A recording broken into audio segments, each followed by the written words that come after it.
Laramie and in Zoom land. Welcome to our Laramie session of the Voices of Faith in Leadership. My name is Mary Faven. I am the program manager on behalf of the Wyoming Interfaith Network. And so we have a bunch of people here in Laramie. We also have a bunch of people present with us in Zoom land, as I call it. And Dr. Dixon, Dr. Fredrick Douglas Dixon is going to be bringing us a presentation on what I call African American justice, as was evident during our conversations together as we were planning. We both agreed that there is no way we can do justice to this issue in just the hour we have.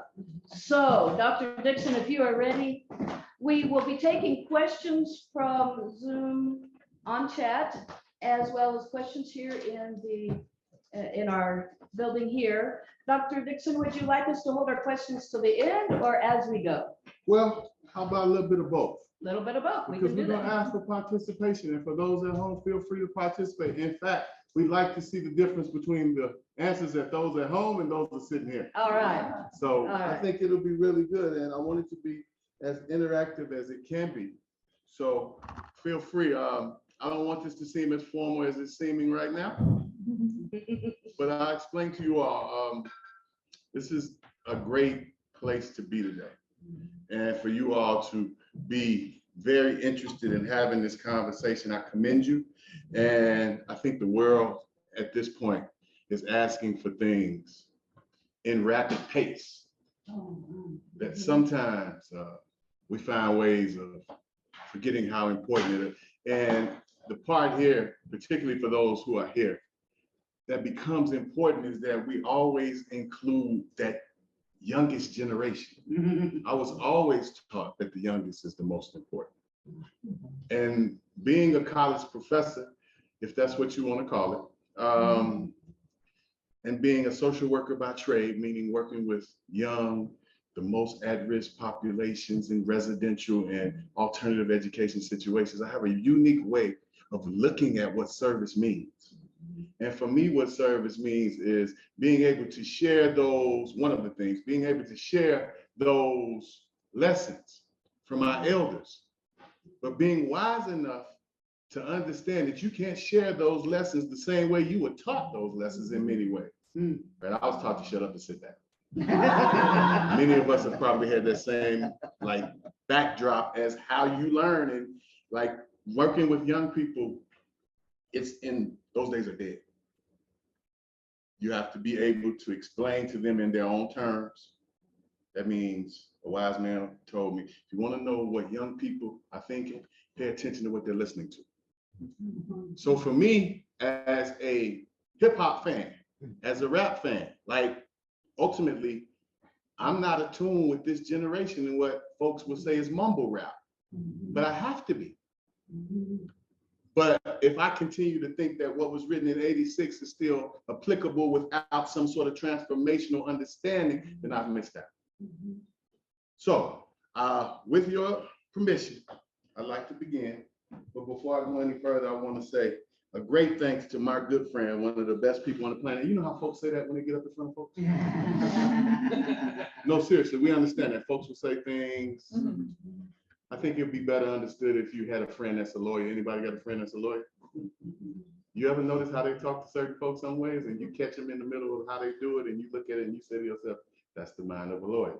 That's the mind of an attorney. And you have to be able to take the best and leave the rest to decipher it. But I appreciate Reverend Roger. Reverend Roger has befriended me since I've been here.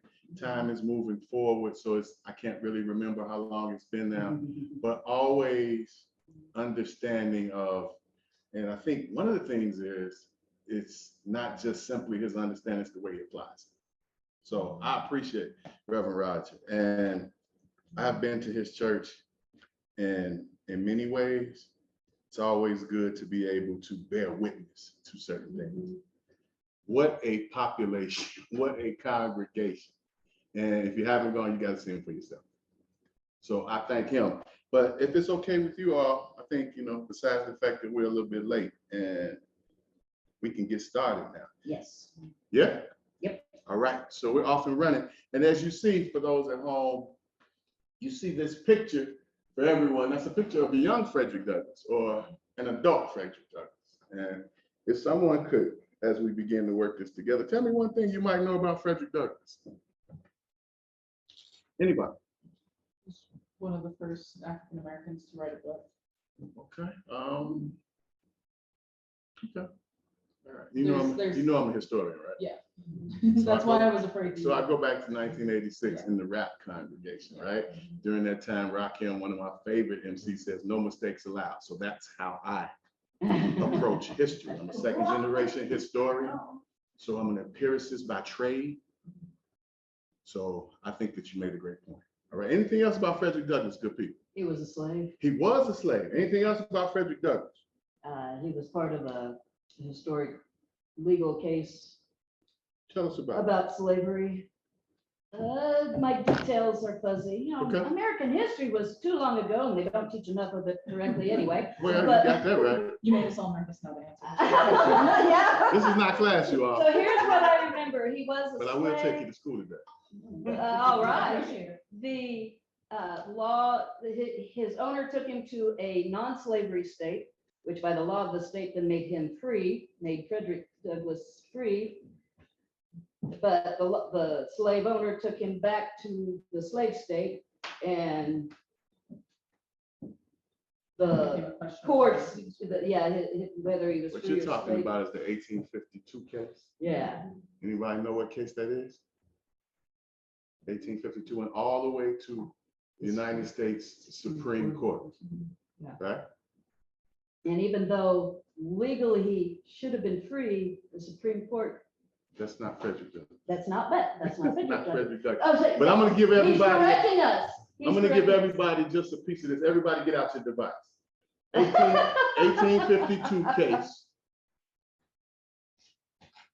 And I'll give you guys the quote from Roger B. Taney, who was the Chief Justice of the Supreme Court on this case. He said, "A black man has no rights that a white man is found to respect." Plessy. No. No. Dred Scott. Dred Scott. Dred Scott. Dred Scott's case goes all the way to the Supreme Court. And as Mary was laying out, it's about him being in a free state. Wisconsin Territory, which is now part of Illinois, Michigan, and those spaces. But what comes out of Dred Scott is this idea of humanity. How can he sue for his freedom when he's property? So Roger B. Taney, who was in many ways a lot more liberal, we're gonna talk about that today, than most folks on the Supreme Court. And what does he say? He says it in his words from the case. Black man has no rights that a white man is bound to respect. 1852. After that, Reverend Rogers, we get Plessy versus Ferguson, 1896. Before that, 1890. And I'm glad you all are taking notes. And this is what I say to you all. Please fact check everything I say. And then send me an email with an emoji with a thumbs up. Again, I go back to being an empiricist. That's my training. Second generation, that's my training. So when we think about some of that during that time, and I'll start there because it's much more important that we get what's important to you all to have this conversation. And then I'll go into this presentation. But to understand the 1800s that leads up to the Civil War, and then right after it, we think about what was the Civil War about? Anybody thoughts? What was the Civil War about? That depends on who you ask. Yes, that's If you what ask my cousin from the South, it was about states' rights. States' right to do what? If you ask me, it was about the states' rights to have slaves. To own slaves. So imagine the rift between the North and the South after so many hundreds of thousands died. President is eventually what? Assassinated because of his stance, which was ever increasing. Because there's a part of Abraham Lincoln that if we understand what Lerone Bennett says. And as you guys are taking notes, the book is called Force to Glory by Lerone Bennett. He gives a very scathing critique of Abraham Lincoln. Abraham Lincoln told darky jokes, used the N-word. That's not outside of that particular content. Some of those things are still happening right now, right? So when we understand that particular time, I would like to point you all to the response of the war and what some would call the War of Northern Aggression. William J. Cooper, he writes about that. Please write that down. William J. Cooper was out of LSU. I had a chance to be around William J. Cooper. I think it was the summer of 2016, 17. I was studying with the National Endowment of the Humanities at the Library of Congress. And we were studying slavery in the Upper North with Washington, Madison, and Jefferson. And William J. Cooper was it was 100 degrees, like a little bit warmer than it is now. And he was in a stiff sucker suit with socks and sandals. Right? William J. Cooper, LSU, was ready to retire at that time. And he called it the War of Northern Aggression, which we've heard before. I'll tell you guys a funny story about him. William J. Cooper, if you've ever been to the Library of Congress, if you're in one of those rooms, and we were in the Woodrow Wilson room for over 2 weeks, that's where we held our classes. If you bump the bookcase, it sends an alarm to security. You can imagine what I'm saying, right? So as he was talking, he bumped into it and they sent security up. And security was an older black man. He told her, I'm sorry. He does it again, she comes back. He told her, I'm sorry. Third time he does it, that's the third time. He tells her, look, I'm sorry, I didn't mean to do it.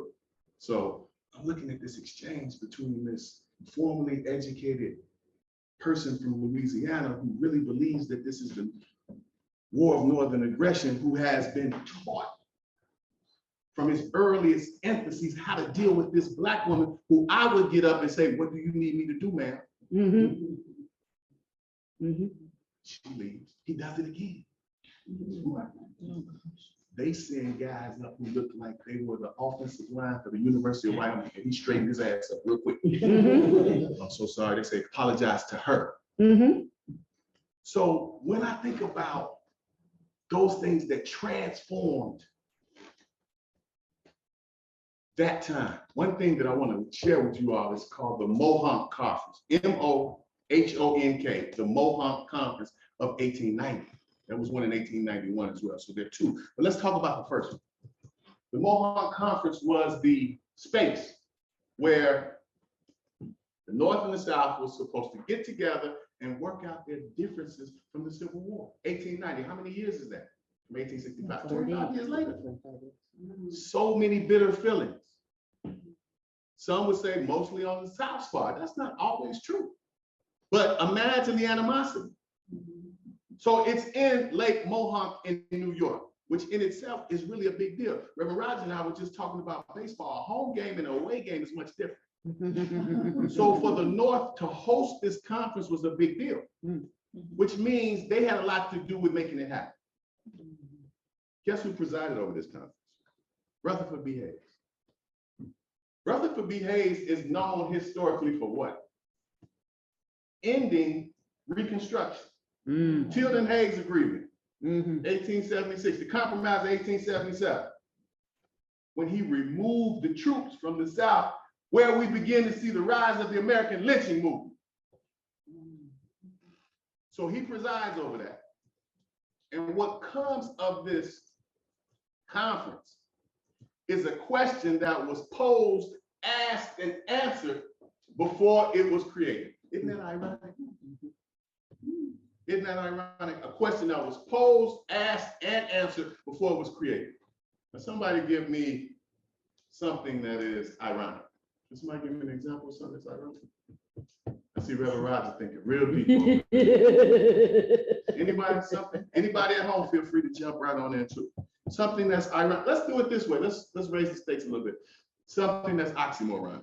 Oh, jumbo shrimp. Jumbo shrimp. Anybody? What's Big quality steak. let's get right to it. Good answer. Yeah. Oh, yeah, Or Kansas being called the progressive state. Yeah. Good answer. Anybody else? Military intelligence. Military intelligence. Wow. How about a third twin? Third twin. That's a triplet, right? Jumbo shrimp. How about a honest politician? Oops. How about racism without racists? How about a good Christian slave? So when we think about the irony of a question being asked, answered, posed before it's created, that's what it is. So it's called the Negro question, and I'm going to give it to you. The Negro question in itself is written this way: what should be done with the presence of the troublesome Negro for maximum exploitation? I'll read it again. The Negro question is like the gold question. Was that at that conference? This is where it emerges. Oh, okay. North and the South says what? By 1890, Reverend Rogers, what did they say? How are we going to live with this newly freed slave in the 20th century? How? What did Reverend Rogers say for his answer? One thing about the irony of a broken clock is what? It's right, 2 times a day. At least 2 times a day, right? Reverend Rogers said Plessy versus Ferguson with his answer. Now, that wasn't the specific answer for that, but it's the answer for this. From the Negro question in 1890, 1896, we see Plessy versus Ferguson. And what does that say? Separate but equal. So how does the United States say this is how we're going to move forward? The law on the land is what? Separate but equal. So to understand that is to understand what Fredrick Douglass was saying. Fredrick Douglass in himself, self-taught. Well, he had a slave master's wife who helped him, but largely self-taught. Fredrick Douglass, not his original name. Anybody know his original name? Frederick Augustus Washington Berry, plantation from the Berries. Fredrick Douglass leaves as a fugitive slave. Find him in 1838, where? In London. He goes to see a play, Lady of the Lake. Protagonist's name is Fredrick Douglass. What does he do? He walks in, Frederick Augustus Washington Berry, and walks out Fredrick Douglass. Why? Because he can't come back to America with the fugitive slave man. Be very similar to someone going into a movie named Bruce and coming out Bruce Willis. What does he do? He makes this name much more famous than the protagonist or the actor that played it. Fredrick Douglass.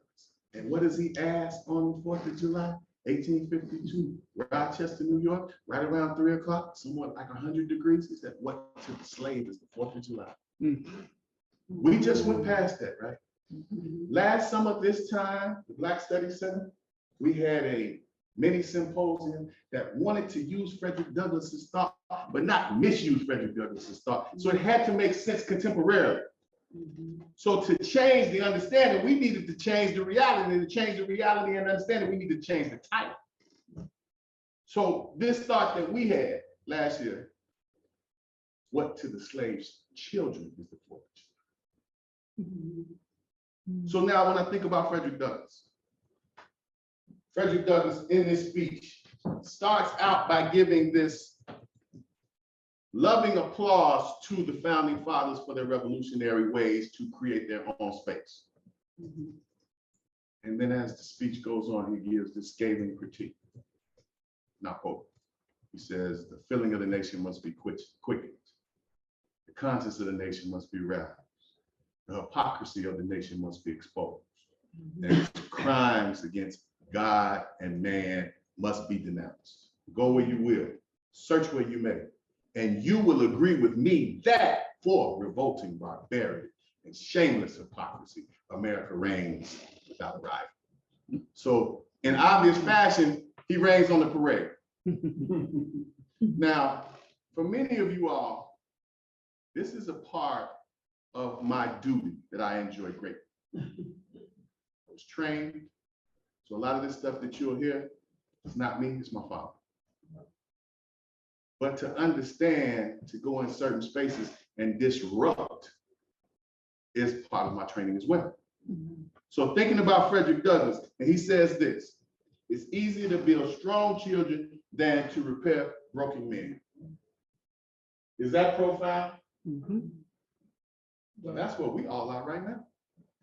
Making decisions to do what? Change that narrative to say what? It's better to make sure the youngest is informed in a way that perhaps some of us were not. That could easily be said. So when I think about Fredrick Douglass and wearing his name, I think about the brilliance of my dad, of course, but to understand that Fredrick Douglass was indeed not just a person that was emblematic of what the slave could do, because that's what it was about. How can he read so well? How can he speak so well if we're not human? How can he command these audiences? And now, if you understand Fredrick Douglass, after his first wife died, Anna Murray, Fredrick Douglass, and I think maybe even sometime during that, Fredrick Douglass was about 6'3", considered to be a very handsome man. And I think many times when we have men in position of power, and we think about arrogance, ego, and vanity, a lot of those things can become part of who you are, and it depends on how you deal with the relationships that you choose to deal with.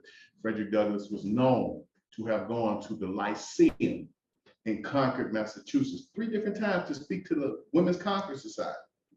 And he stayed with Sophia at the rope 3 times. What does that say? We don't really know. But to understand him, then we understand this breaking of norms. So when I think about Fredrick Douglass, very important that we get to some of these things. So the worst distance between 2 people is misunderstanding. When we think about misunderstanding, in a space where equity rules, misunderstanding has no place, but in a place where inequity rules, misunderstanding is the key.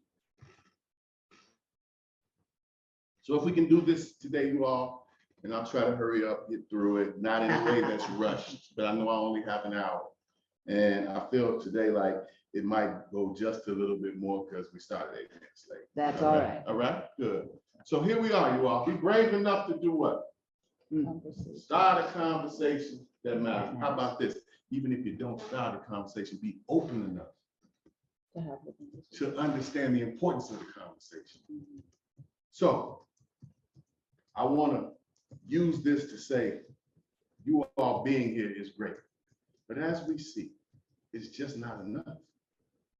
So today, let's be very clear on how we move it from it not being enough to something that's moving forward that will be a big difference. So, 2nd generation historian, you guys see my dad, the Honorable Professor Willie Dixon Jr. The top picture, someone was giving him an award and he didn't want to go. Well, I mean, at this time he's 85. And at this point he's already training, so he's not going to these spaces. So the Bible space here, you all, is one of the most popular Black magazines. It's the Evident, which is Johnson publication. But at one time he was the lead historian at the oldest Black museum in America. And when they did this story, it was pretty easy for them to put him on the cover, if you will, of the first picture because of his voice, because of what he did. And as a 2nd generation, what does he do? He makes me sure that when I come into these spaces, the idea is to challenge, extend, and widen the narrative, inject what we call those are frozen at the fences and marginalized. We want to inject those into a more mainstream thought. And at the bottom, we want to expose misnomers. So if we think about it that way, then I can go straight to it and explain to you that I have a historical principle. And it comes from the Black Power movement. So I got to be able to provide framework from the grassroots approach, address the burning issues of the time. Let's stop right there. What's one of the most burning issues of our time? Say again? Oh, I'm sorry, I said depending on the mood. I think Ukraine Okay. has War. just shocked us. Yeah. War. How about something else that's been as contemporary as we can get that's a burning issue? Gun violence. Gun violence. I'm from Chicago. Police brutality. Police brutality. How about Roe versus Wade? Oh, Let's never forget that this is something that's so contemporary that it's been what, 2 weeks? Yeah. 3 weeks? So to understand that is to be able to say, I need to use this Black historical contribution to bring consciousness to those kind of coherent critiques. And I use the Black Scholar Activist model. Robert Christman created, I learned it through Dr. Sunday Adetachua, contribute my knowledge of African-American history to become part of this conversation.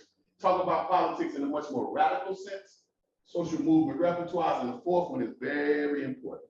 To think about it this way, challenge the mainstream narrative. So when you think about it this way, teach the truth, whether it fills the room or clears it out. I'm sure Reverend Rod knows where I'm going with this. But as we move forward, this will be as challenging an intellectual inquiry as you'd like it to be. So based on your degree of acceptance of something that you may not have heard or something you've heard in a different way, placed in a different form, will be the difference in how you walk out of here. Your degree of acceptance. So I'd like to talk about it in this way, thinking about being called a doctor versus a PhD. Most folks don't understand what that means. So let me be very clear. When it comes to being a PhD, that means that you have spent so much of your time in a formal classroom setting that sometimes your reality doesn't meet outside of that classroom. Sometimes it just doesn't align itself. What else does it mean? Well, for me, as a Black man in America, what it means to me is that I have been trained to the highest heights of Eurocentric canons. It means to me that, boom, I took a picture, boom, I took a picture, boom, I took a picture, boom, I took a picture. It means that when I use education as a picture and I took 4 pictures, who's the first person I should look for? Well, naturally.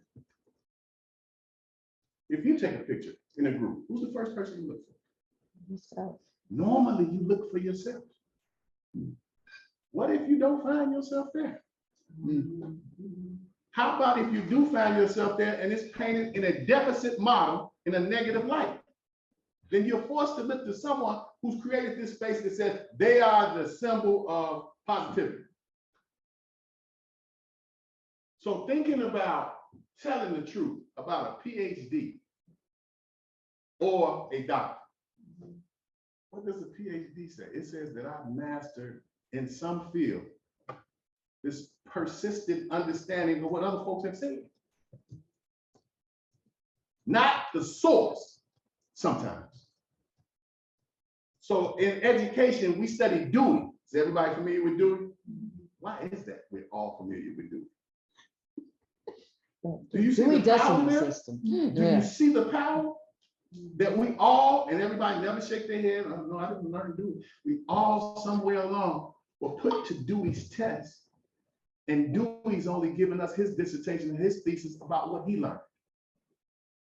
So there's a power dynamic that goes on in these PhD programs. So thinking about being a doctor is much different. So when I say being a doctor, what does that mean to anyone? Reached a certain level to be able to do what? Educate. Effectuate in a proficient manner the healing of that problem. So think about this. My doctor, who's very heavy-handed on medicating folks, right? Just seems to be his nature. So, you know, high blood pressure runs in my family. So me taking a high blood pressure pill is something I saw my father do. So it's not that big of a deal. But to understand the healing of it, then I can question if this is really healing. But to understand what healing means, it means that you have a certain skill set. That means that you can come into this thought of education. Now let's put it on education. And then heal education.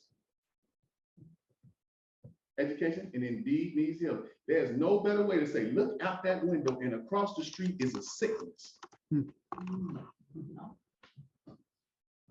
It's a sickness that goes on in higher education, that goes on through K through 12.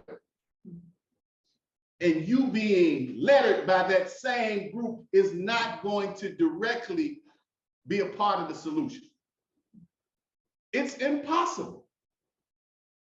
So many of us know folks who have had a AA, graduated with an associate's degree. Many folks know folks who have, and some of you all have BAs, a bachelor's degree. Some folks by that time move on to get a master's degree, and that's when it struck me. By the time I got a master's degree, what had I mastered? I had mastered European thought. I had mastered doing it, and I had mastered myself from the deficit model. More things that folks were researching in my PhD program that alone is it was crafted, and it was under this guise of this being a problem, and somewhere along the line that tied to Black problems, then that was much more accepted than me saying, look, that's a problem in itself. So you got an AA, a BA, an MA, and a PhD means all of the AA, BA, MA is piled higher and deeper. And in many ways, you got an AA, a BA, an MA, and a PhD. And if it's not grounded in your own reality, then it's all BS. So if we think about that, and we think about brilliant Black sociologists, what they learned, what they mastered, is incapable of taking those same paradigms back to the Black community and healing the Black society.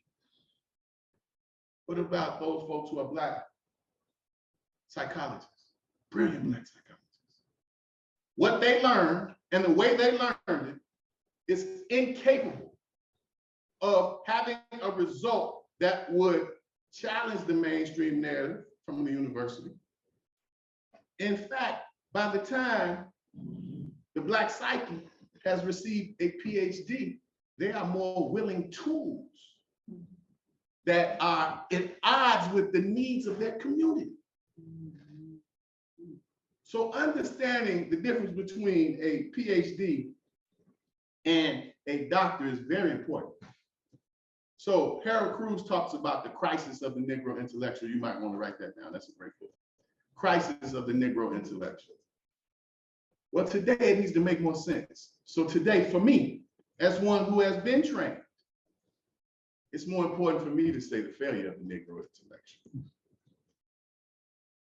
So when I think about that, the Eurocentric education paradigm and what we learn in their training is incapable of returning me after slavery, after 500 years of a Eurocentric training. It cannot prepare me to return to my position as the original man of this planet. It's incapable. In fact, it's not set up to do that.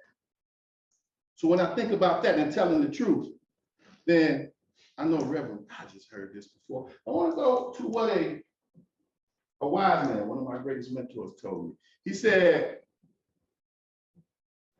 lie and the truth went swimming.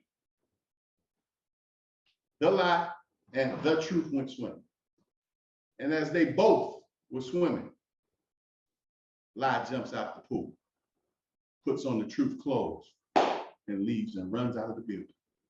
So all of a sudden we got a lie running in front and the butt-naked truth following behind. And if we understand what that means, then we understand clearly what some of these things do to those who are formally educated to the highest degree. It places them in this situation where their reality is much different than everybody else's reality.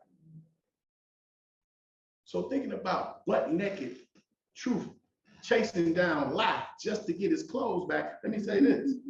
When truth comes, falsehood vanishes. And that's how we're going to look at this today. All right? So we're gonna look at it through a power of truths. And let's look at the very bottom, and I'm gonna move a bit more quick. The healing truth. Now this, all four of these, the social truth, the dominant narrative, we find those in textbooks, media, and museums. Personal truth, lived experience. Forensic truth, quantifiable facts, that's where we find our empiricism. And the healing truth. All of this comes from the UN in 1995, as they wanted to deal with what was happening in Rwanda. So let's look at number 4. Number 4 will be very important for us. The healing truth. So, LeRon Bennett, we already mentioned him. He says, in a system of oppression, an educator is either an oppressor or a revolutionary. What do you guys think about that? First of all, let's dissect. In a system of oppression, an educator is either an oppressor or a revolutionary. Let's look at it this way. The educator is not in a formal classroom. Anybody remember the person who was most influential about who you are right now? Mother. Educator. How about the mother's sister? Educator. How about the mother's best friend? Educator. All a part of your education. Let's extend this idea of what education means while we have this small time. Yeah. So I would like for you, out of all of the other things you will judge me on, please judge me on this. Please make this a part of the equation. All right. So to talk about, let me see if this is.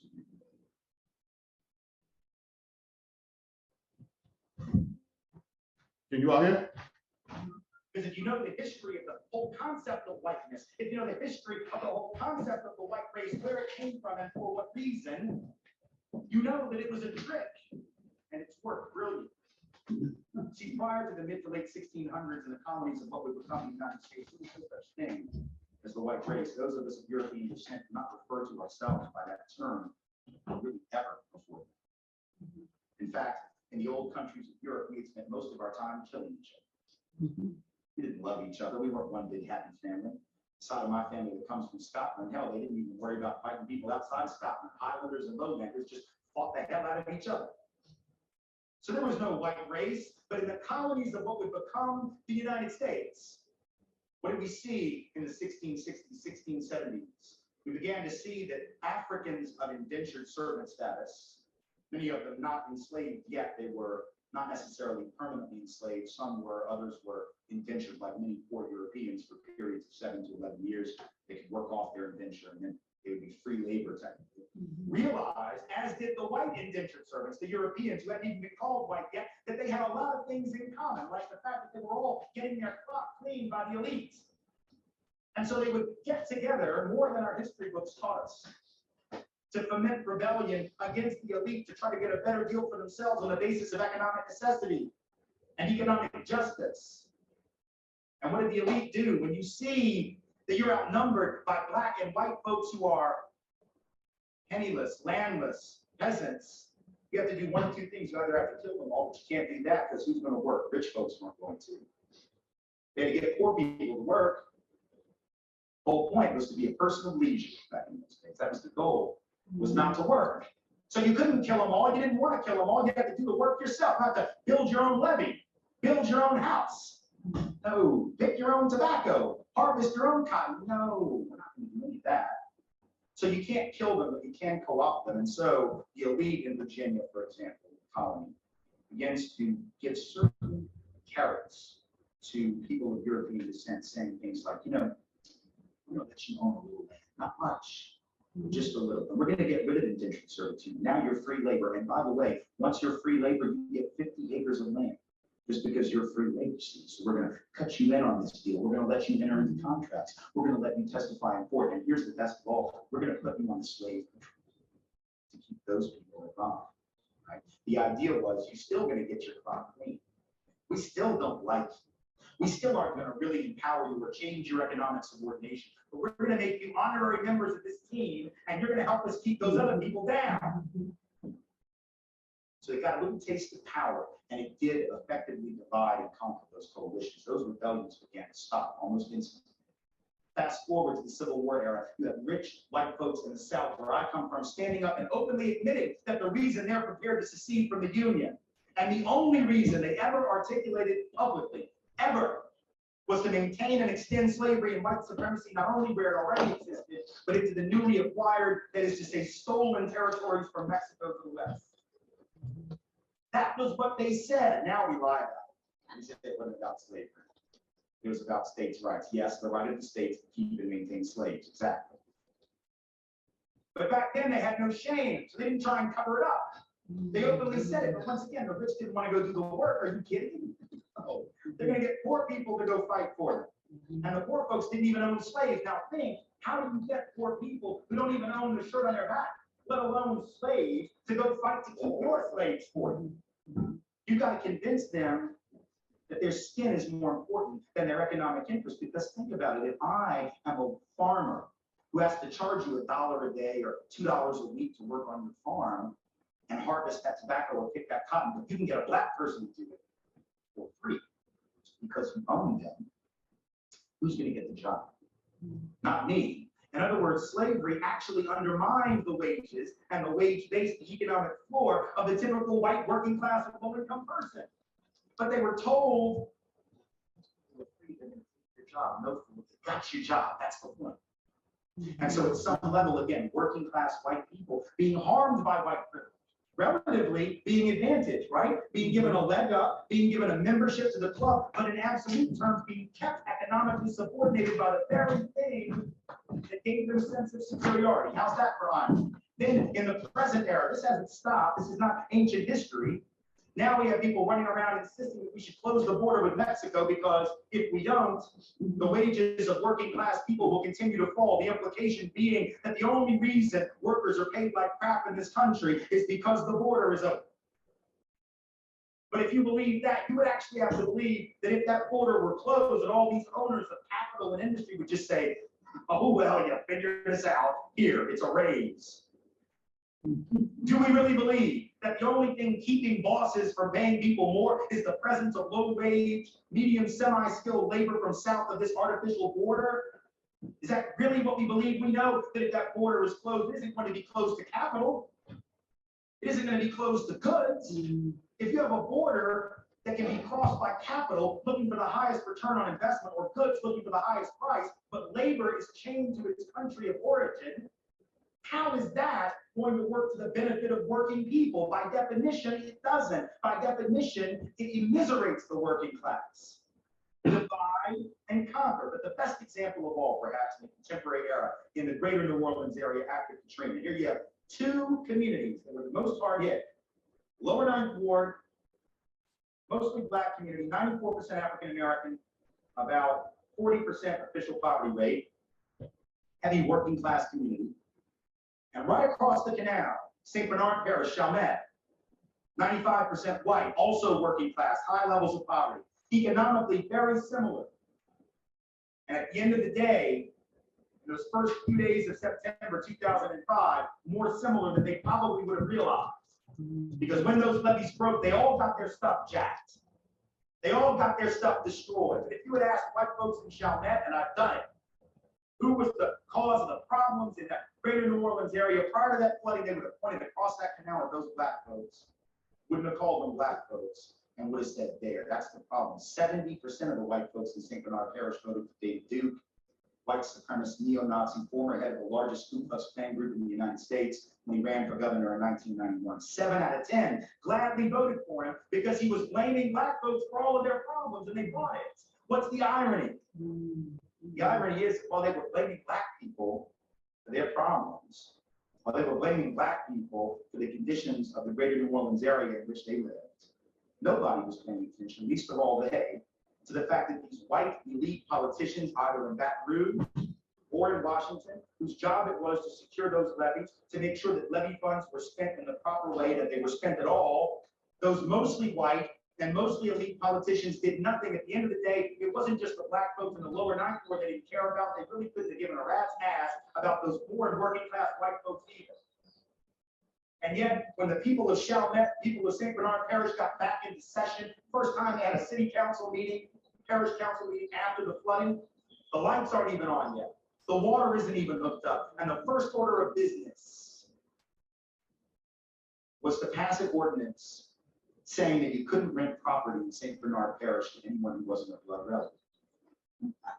Now I'll leave it to your imagination as to why you want to pass a law. That law never existed before, but now that it's been emptied out, you don't know who might come back. That's a damn good way to keep black people out in there. Because if you're 95% white to begin with, you pass an ordinance that says that, that's a great, you can't say no blacks need apply. You can't say no blacks allowed, but that was an ingenious way to get around the law. And they got caught.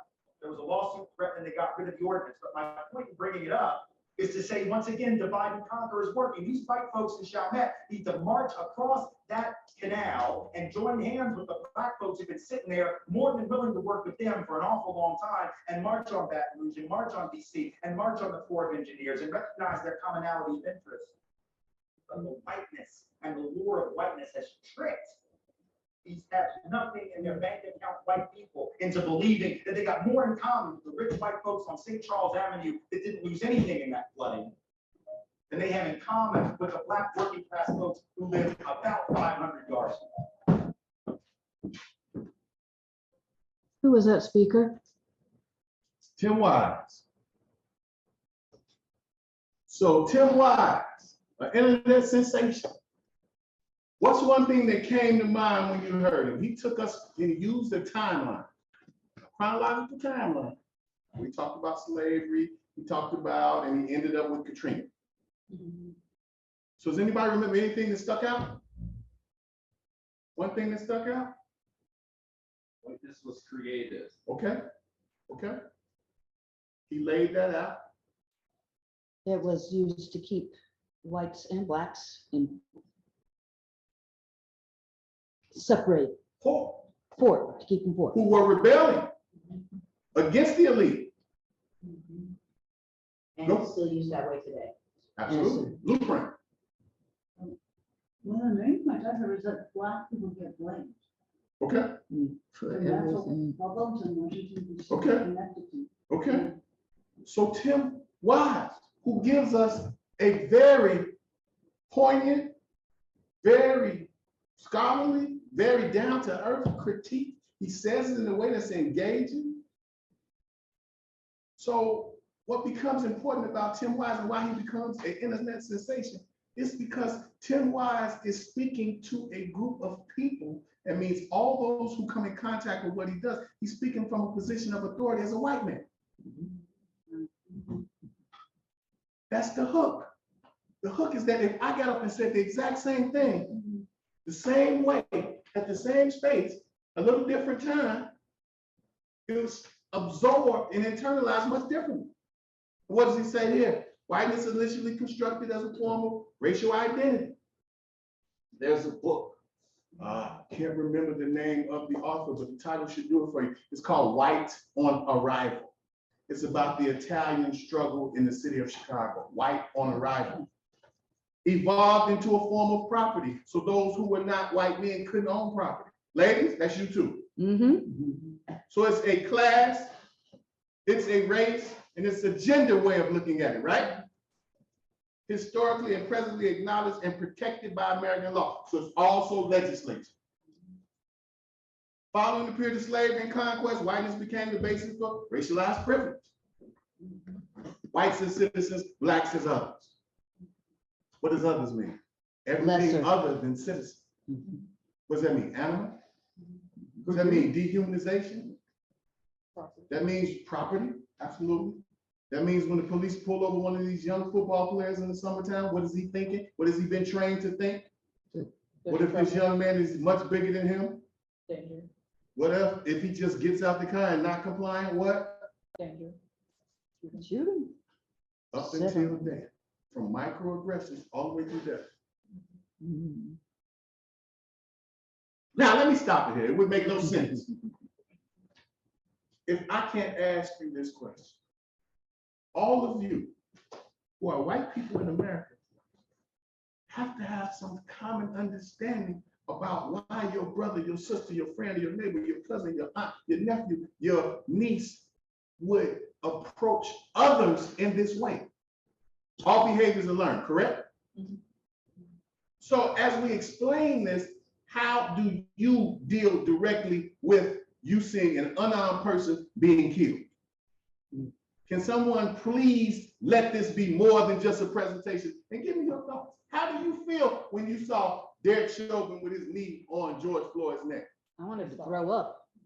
Throw up, Pissed off. pissed off, I wanted to kill him. Which one? revenge, Yeah, Chauvin. I wanted to kill Chauvin. revenge. Anything else? Now I'm asking you to use your greatest mother wit and say, do you understand why somebody who looks just like you, who have had some of the similar experience that you have, will be able to do that? Do you understand, or can you explain to me this dehumanization process that is taught to you about blacks? And you know strictly what it does, and then you watch it and you don't agree with it. Or even if you're neutral, or if you do agree with it, there's something that's taught. How do we get to the core of that? Because I can shut all of this down. If we can get to the core of that today. How do we get to the core of this understanding that you don't agree with it, but you know what it is? You had your hand up, I'm sorry. I just was gonna say, to me, it's, David and I were talking on the way, I don't even comprehend that. I wasn't brought up that way. I don't comprehend what in the world, what is that? That police officer would feel that hatred. I just do not even. So you're not the person we need to ask. Because you agree with me. I don't understand it. You say you don't understand it. Is there someone here who understands? Or someone at home? I don't know that I. Playing devil's advocate, they have been taught. A policeman has been taught to control their surroundings, period. They have been taught. Corrupt police officer. What's that? Go right ahead. Oh, a corrupt police Go right ahead. officer, yeah. Definitely more than just- A good police officer is taught Good for what? a morally good police officer, for Or lack- honest politician. or Those exist. is taught that you meet like with like. You don't go to a knife fight and bring your gun, even though they've got the gun, but if it's a knife fight, you don't pull it. You don't escalate the situation. A good police officer, and yes, we could debate that forever, Miss Mary, let me tell you, but I'm a That's- middle-aged black man. what's that? I'm a middle-aged black man. So when you pull me over as a police officer, Mm-hmm. I'm not as compliant as some people, Mm-hmm. particularly if it's something that I have not done. Now, there's no way that a traffic stop should lead to me getting out of my car and being face down on the Yes. concrete. Yeah, I'm not absolutely. going to do it. Yes. As a black man in America, as a man in America, as a person sitting amongst you all, I'm not going to comply at that point for Yes. a traffic stop. Yes. I'm not going to ask for your supervisor like most folks do on YouTube, Mm-hmm. but I'm not going to get out of my car and get face down on the pavement for a traffic violation. I'm not, which means I'm going to challenge that. As a woman, I'm taught there's no reason for a police officer to ask me or tell me to get out of the car if it's a traffic violation. I don't have to get out of the car. I'm not black. I don't know, but so you go to the David Chauvin position, and I forget what did the young man do? Supposedly a counterfeit $20 bill. which Does is a not misdemeanor, deserve death which is a misdemeanor in any part of anywhere. America. Yeah. Which, if I remember correctly, it was later proven that the counterfeit was not a And counterfeit. he had been known in the store because one of the young men who testified said, I started all of this. And he said how bad he felt about it. Mm. I saw his testimony. He talked about how bad he felt about it because he was the one that's like, well, my boss says if I take this $20, I'm going to get docked for this $20. That's what he said. Oh, wow. So they're used to it, if you will, happened before in this space, counterfeit money. Mhm. Happens all the time. But you gotta realize, what do you have to be trained to do to see the difference in humanity that Tim Wise was talking about when he said, look, it's an illusion. But how do you buy into the illusion? How do you challenge the illusion? That the other is always dangerous. Oh, absolutely, it has to be tied to criminality, Yes. more specifically. And isn't it nice that it's easy to tell the criminal by the color of the skin? Which is the groundwork for the attitudes, the actions, and the behaviors, the others. And that's when you get into even people who are racially ambiguous. Like people look at me and they can't figure out if I'm Sure. white, Mexican, Native American, they don't know. Sure, right. And then that puts And they me. surely wouldn't know that you're a church-going person. Exactly. And they Oh, yeah, surely, no. and they surely wouldn't look at me as a PhD, Mm-mm. right? Well, they might. No, they wouldn't. They don't make just that up. assumption. Well, even with the monkey suit on. They'd probably just make. the See, this is assumption part that of it. You know, I told you about my training and you saw it. Dad stayed in the shirt. Okay, I just want to say that I listened to all this and you're listening to everybody and, but I do find that people, and you know, they've proven it, that if you're white and you speak, people listen to you. And if you're anything else, I don't think you're as highly regarded, and that goes for minorities too. I have spoken and Black people don't listen to me, other Asian people don't listen to me, and white people certainly don't listen because they're to me. continuing that game. Yeah, of so pitting even, us against yeah, each other. yeah, even the people who it's against do it against each other. And they'll listen to a white man, but for some reason I'm not important enough to listen to, or I don't know the truth or something. It's just really stupid. Anyway, I find that really I had to have irritating. that same conversation with people generally, right? So I got a couple friends that I've known now a very short period of time in the room that I had to have a conversation because I wanted them to understand the layered nuances of bringing me out to speak, right? So here's my idea. What I have been trained to do informally is much more important than what I've been trained to do formally. So as you look and breathe, you're looking at my dad. And I want to take a step back to say that people ask me to come out all the time. Why? Oh, you're very charismatic. You're very entertaining. They never say I'm an empiricist. I have to tell them that. That you're a peer. An empiricist. That means I got the facts correct. Yeah. That means everything that I've told you thus far, I would stake my life on. But to understand that is to understand being in this space in Wyoming. For you all to contact and for me to come out, there is a need, there is a want for different conversation. So my example is, if you had a problem with your plumbing, what would you do? You call a plumber. You hope that he'd come out and get it right the first time, he or she, right? You'd be willing to pay. So you think about someone in IT, technology. If that place had a problem with their computer system, they pay somebody and they hope they get it right the first time. What I'm guaranteeing you, what I have to put into this equation is that I can guarantee you I'm going to get it right the first time, depending on your degree of acceptance. So people call me and they want me to come out for an hour. Gotcha. We got $150. You don't get it. What it's saying, Ms. Mary, is that my understanding of history is not as accurate, it's not as important as someone from the history department at the University of Wyoming, who are my counterparts, if you will, who tiptoe around me because they don't want no trouble. Tiptoe. Tiptoe. Walking on glass, not the big shit. Tiptoe. I've been, yet since I've been here 4 years, invited to a debate, a public forum. Well, I've invited many. Do they come? Oh, no. So to understand that this dehumanization is in every sphere of life, even when it comes to my life. So when I think about it, let's go through a few definitions. Some of you all have seen these before. When whiteness is created, it needs to be defined.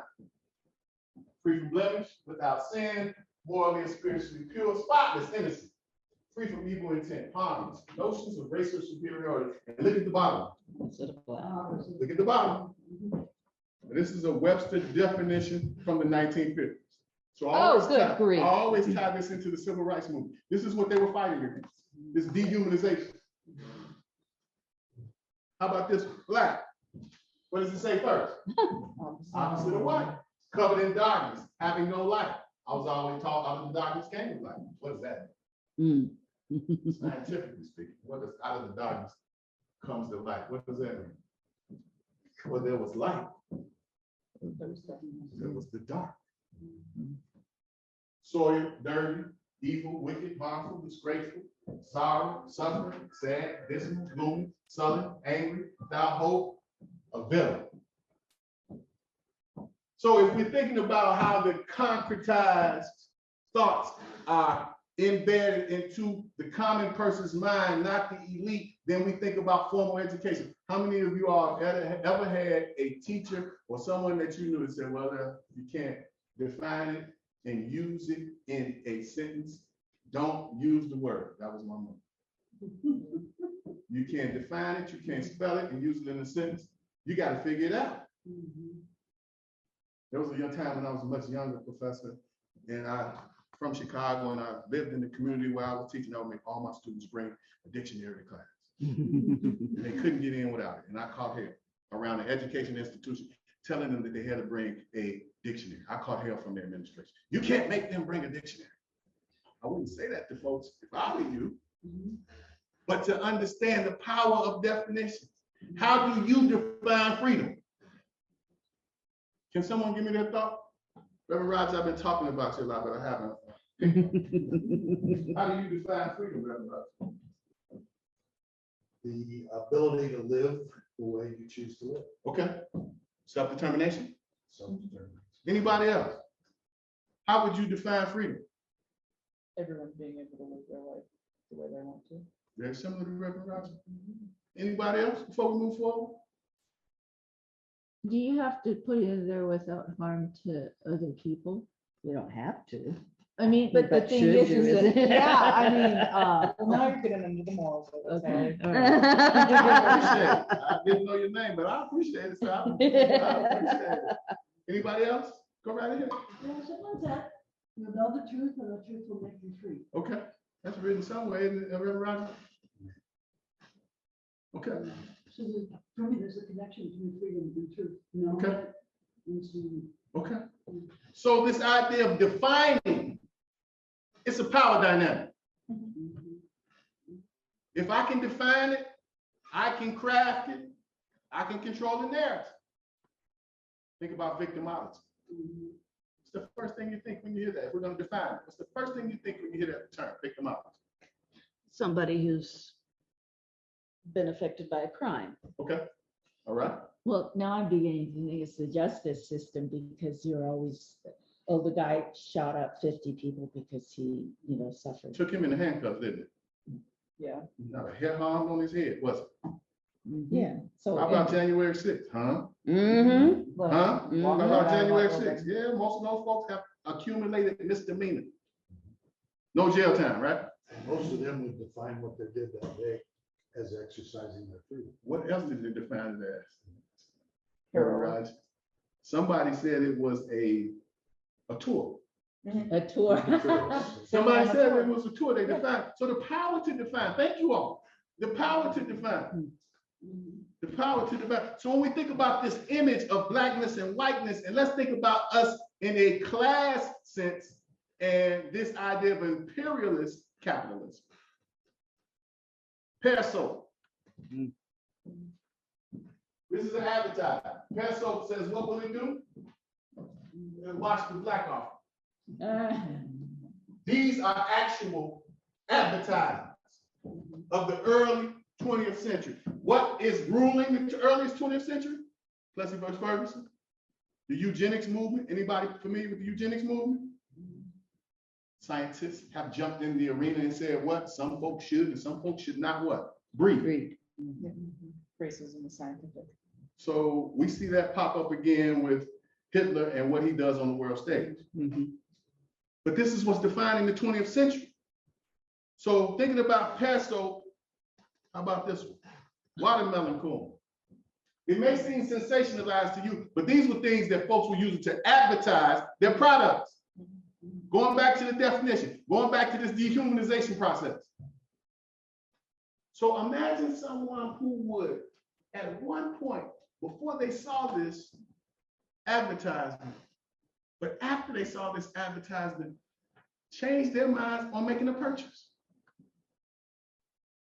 So do you see what they say shoot to? Do you see the oversized lips? Some folks have to get shots in their lips for their lips to look that way. And pay good money for it. And some folks have it naturally. So it goes to what I'm saying, and I'll get to it very quickly. This is the idea in Florida of using Black children as alligator bait. You see the oversized eyes? You see the idea of making him less than a human? The eyes of the child are the same as the eyes on the alligator. So this idea of dehumanizing, darky toothpaste, blackface. And the more and more I look at this, the more he looks like my dad's brother, my uncle. I was in love with my uncle. My uncle was from New York. My uncle was a member of the Nation of Islam. My uncle secured Malcolm X. That's his legacy. I loved my uncle, and he was a lot like my uncle. Did you guys see how dark my dad is? So to me, this is not a curse. This is my family. That's who gave me life. My mother was very light, baby, obviously, somewhere. Right?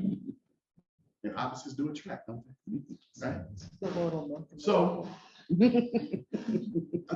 something like that. Sorry. No, it's true. But I couldn't say it any better than you. It's just not my subject.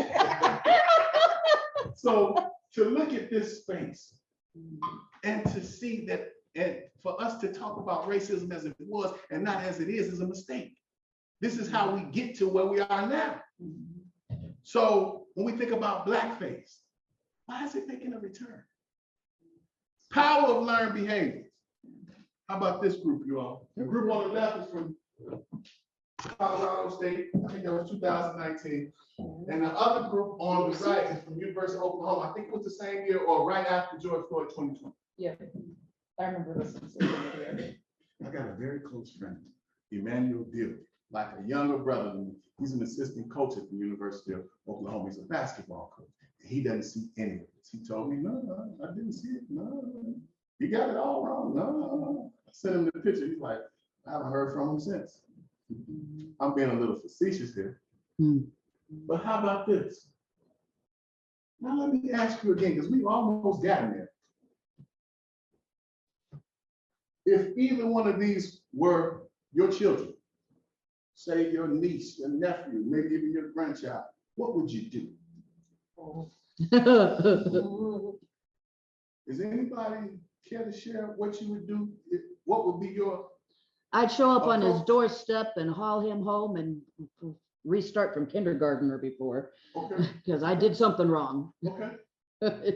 Now that to the right is this Wakanda symbol that came from the Black Panther movement, which was very popular.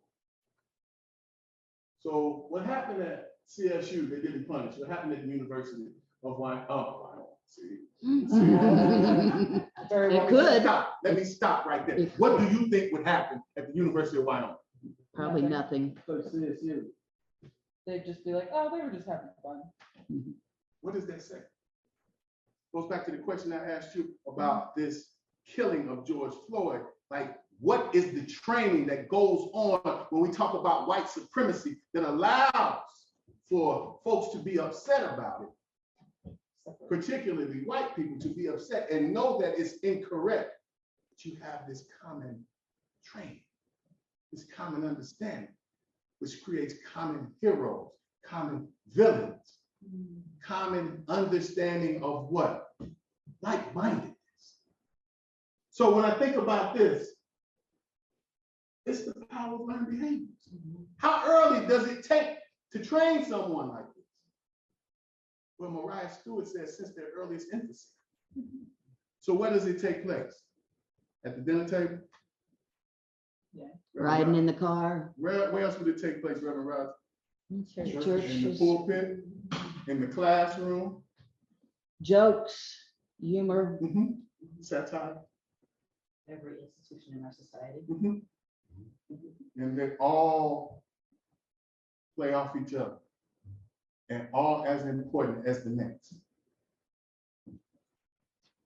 So if you guys can read this, please read over this really quickly, and I'm gonna try to move a little bit faster, but I'm really enjoying our conversation right now. Dr. King gives a scathing critique of white liberalism.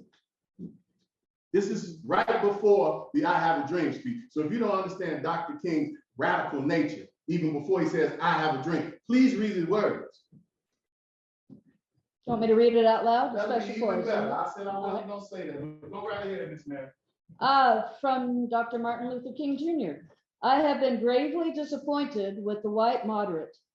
I have almost reached the regrettable conclusion that the Negro's great stumbling block in the stride toward freedom is not the white citizen's counselor or the Ku Klux Klaner, but the white moderate who is more devoted to order than to justice, who prefers a negative peace, which is the absence of tension, to a positive peace, which is the presence of justice, who constantly says, I agree with you in the goal you seek, but I can't agree with your methods of direct action, who paternalistically, pardon my,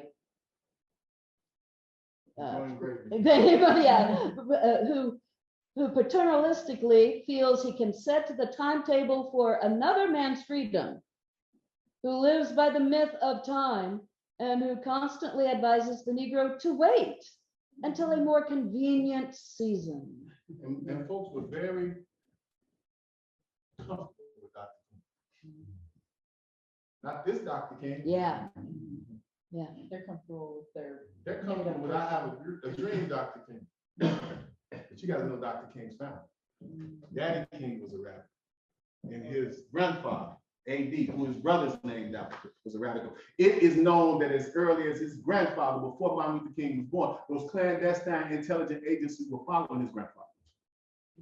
To understand what Dr. King said, how do you all feel about what Dr. King said about white moderates? Accurate. It's accurate, yeah. We're Is more. anybody here a moderate? Let's replace that word and let's make it more today. How about a liberal? Anybody in this room a liberal? Well, I choose not to use that because liberal Okay. means so many different things, just like conservative means so many different Okay. things. In a room like this, So we've the got, power to define, right? how do you define it? Yeah, Okay. yeah. If I say that's a deflection, then we can really sit down and have an argument. Because I think we friendly enough now not to have an argument, but it wouldn't hurt. As long as we do it with dignity. Yeah. I think that's better than coming up here with a bunch of slides. I agree. I bet that no matter what, Miss Mary, when I walk out of here, you'd be like, that wasn't so bad. And you No said, matter if what you had anybody, heard. and your question was, are there any liberals in here? And I know. Is but- anybody here middle class? Raise your hand if you're middle class. We're middle class, and I would be a And liberal I raise my hand too. by Say I'm a lot of middle class. definitions. How does everybody raise their hand and say they're middle class? How does everybody understand what that means to them? Power of learned behavior. Mhm. When I think about being middle class, what does that mean? That means that, well, let's say in research, for an institution or scholarly research, that means that your children are not on subsidized welfare lunch. That's how they look at it, right? With research. Yep. So for me to say that I'm middle class, I think that Black population is the only population in this country that would be okay with saying they're middle class when we know that we, Black folks, spend 95% of our money with white folks and blame 97% of our problems on white folks. Can you say that again? Yes, I can. We spend 95% of our money with white people and blame 97% of our problems on white people. That's the Black community. It's the only community in the world where I know folks from all different walks of life, what we call these ethnic structures, come into my community where I'm from every day and leave out every day with the bloodline of economics. So Dr. King, go right ahead, Emma. Oh. Okay, so Dr. King, and I want you guys to see this, April 16th, 1963. Anybody know when the March on Washington was? August 28th, 1963. I'm an empiricist. So now, before he says, I have a dream, what does he say about white moderates? He said, what? There's the problem. They're not helping. There's the problem. Don't minimize what he says here. Look right here. What does he say? Prefer a negative piece to the tension that brings about justice. After this, Dr. King says there is an intoxication with gradualism. With what? Gradualism. Mhm. What did Malcolm say? You would expect this from Malcolm, right? The white liberal differs from the white conservative in one way. The liberal is more deceitful and hypocritical than the conservatives. Both want power. That's a classic Malcolm.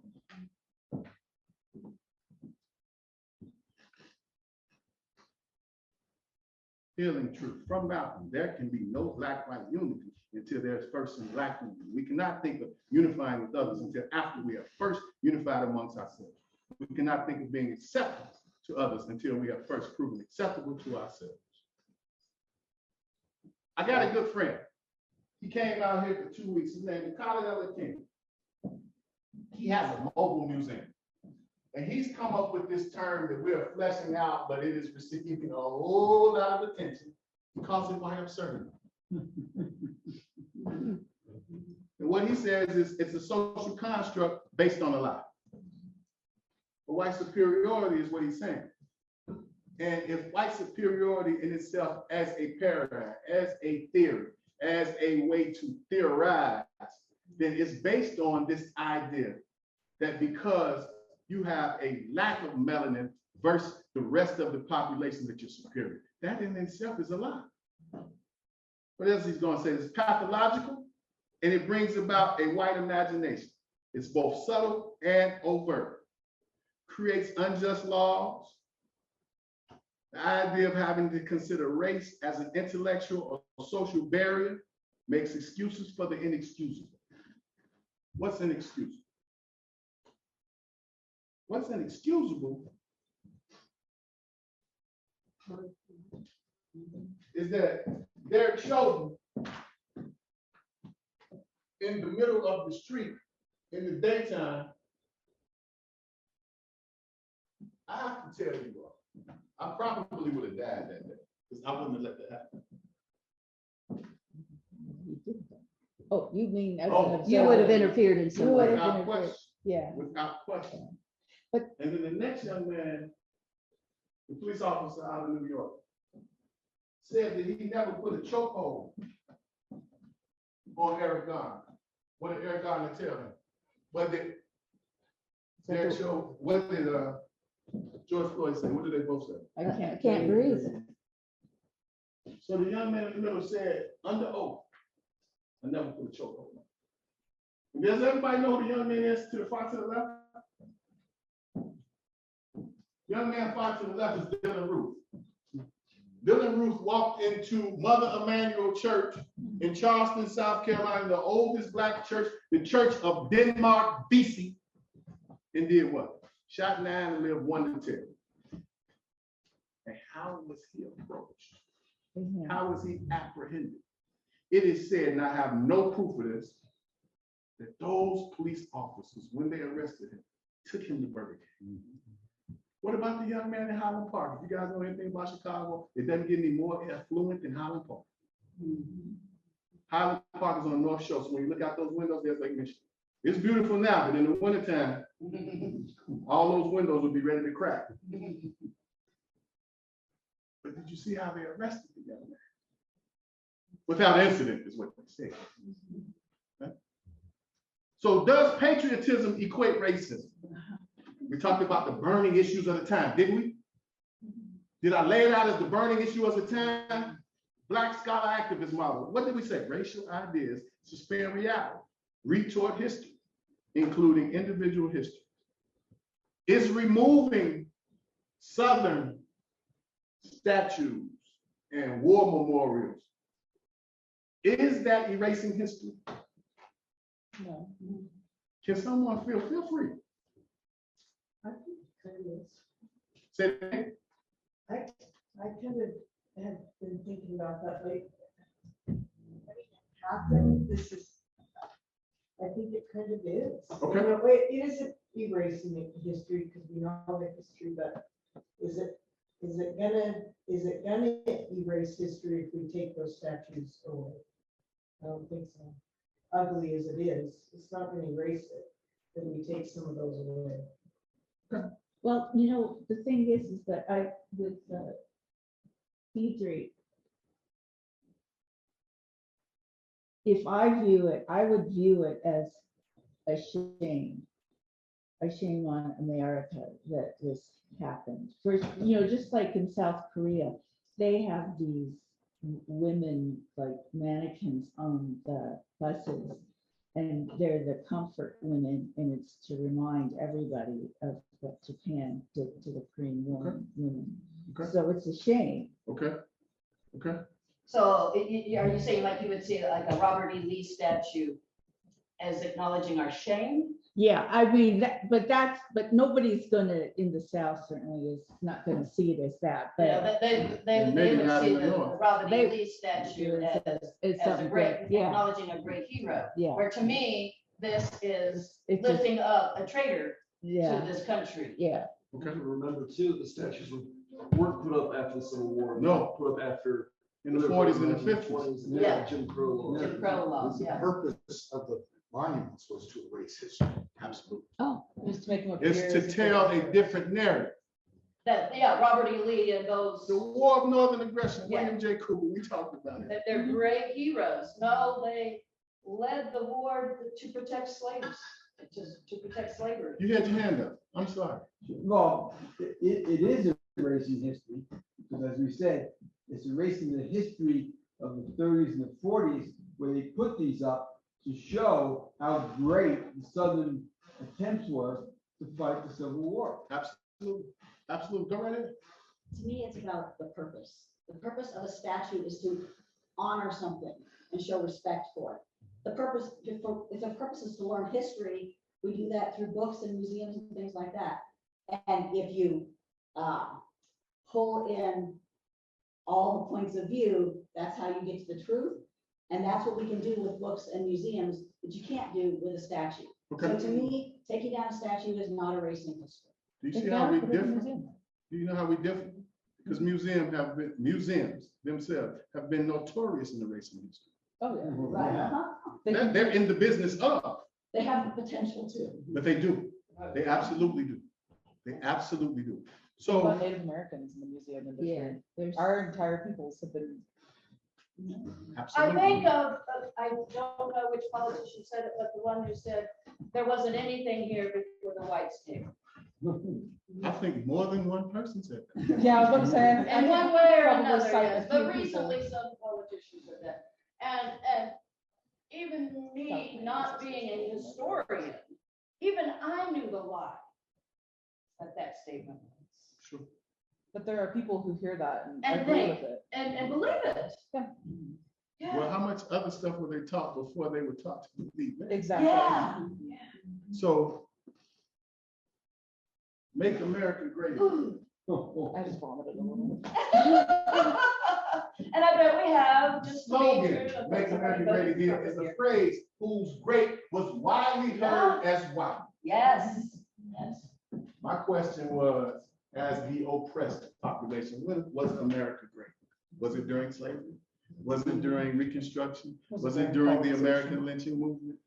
For some, sure. For others, maybe never.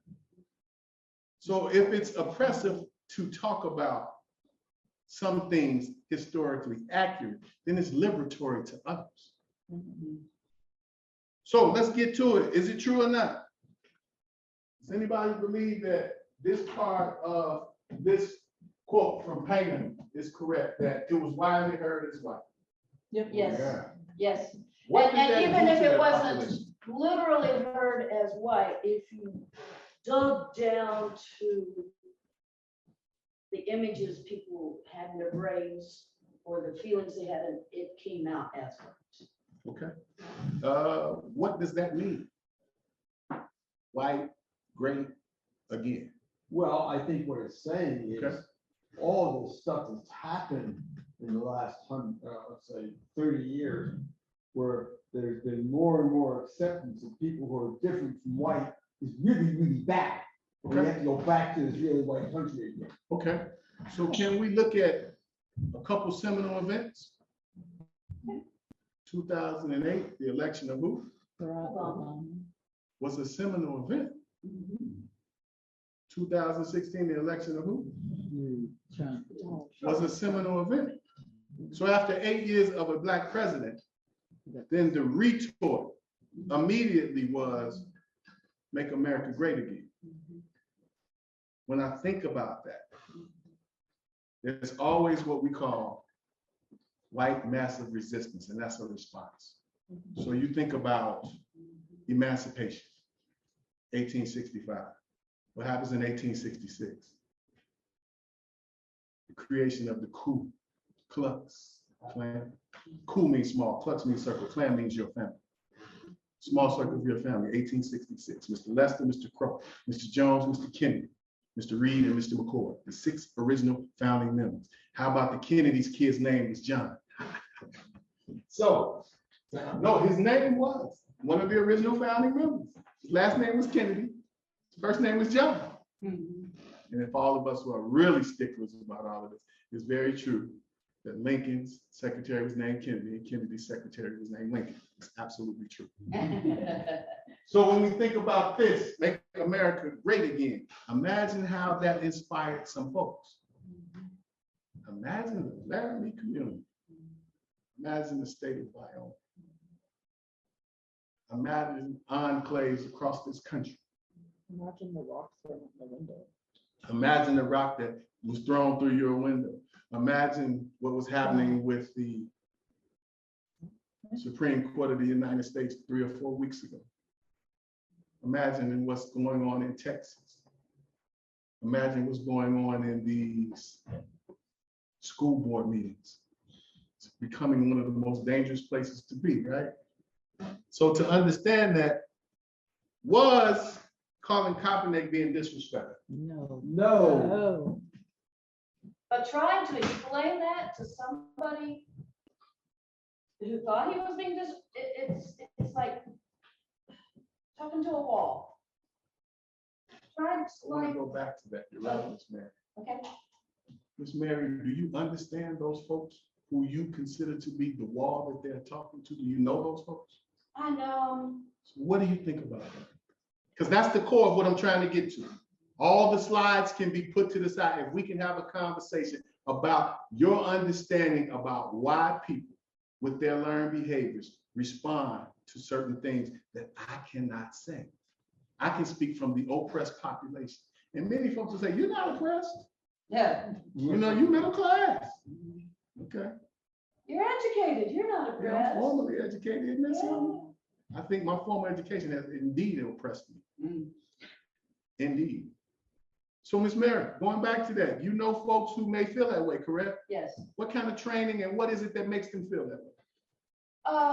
The worship of the military, Okay, and I choose that phrase purposefully. okay, I think it's become that, not just respect for our military, but worship of military.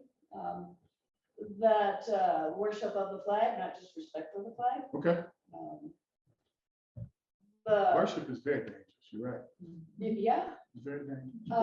You have been talking about the importance of education and trying to dig down to this.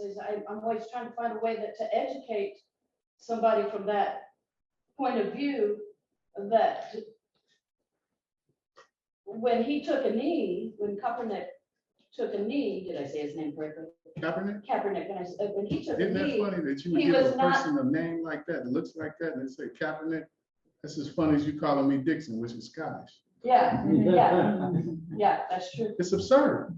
To me, It's absurd. he was taking a stand for those blacks and other peoples who fought for the American flag, who defended this country in all of the wars, not just the most recent. Did you all wars. see the picture of me and my daddy at a Korean War happened? Yes. And yet, though they fought in those wars, they are military veterans. They were not allowed to reap the benefits of what they fought for. Ms. Mayor, They were denied their rights. we might be able to switch positions at this point. I would like for that thought.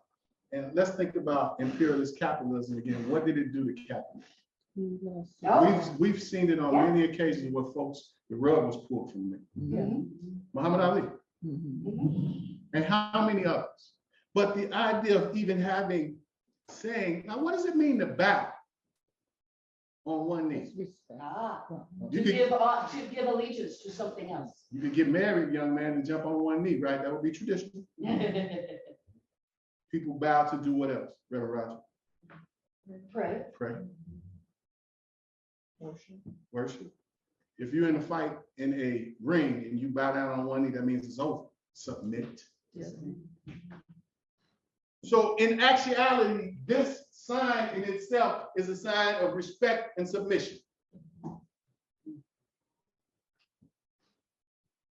So now I have solutions. How about that? I got solutions. Let's look at them this way.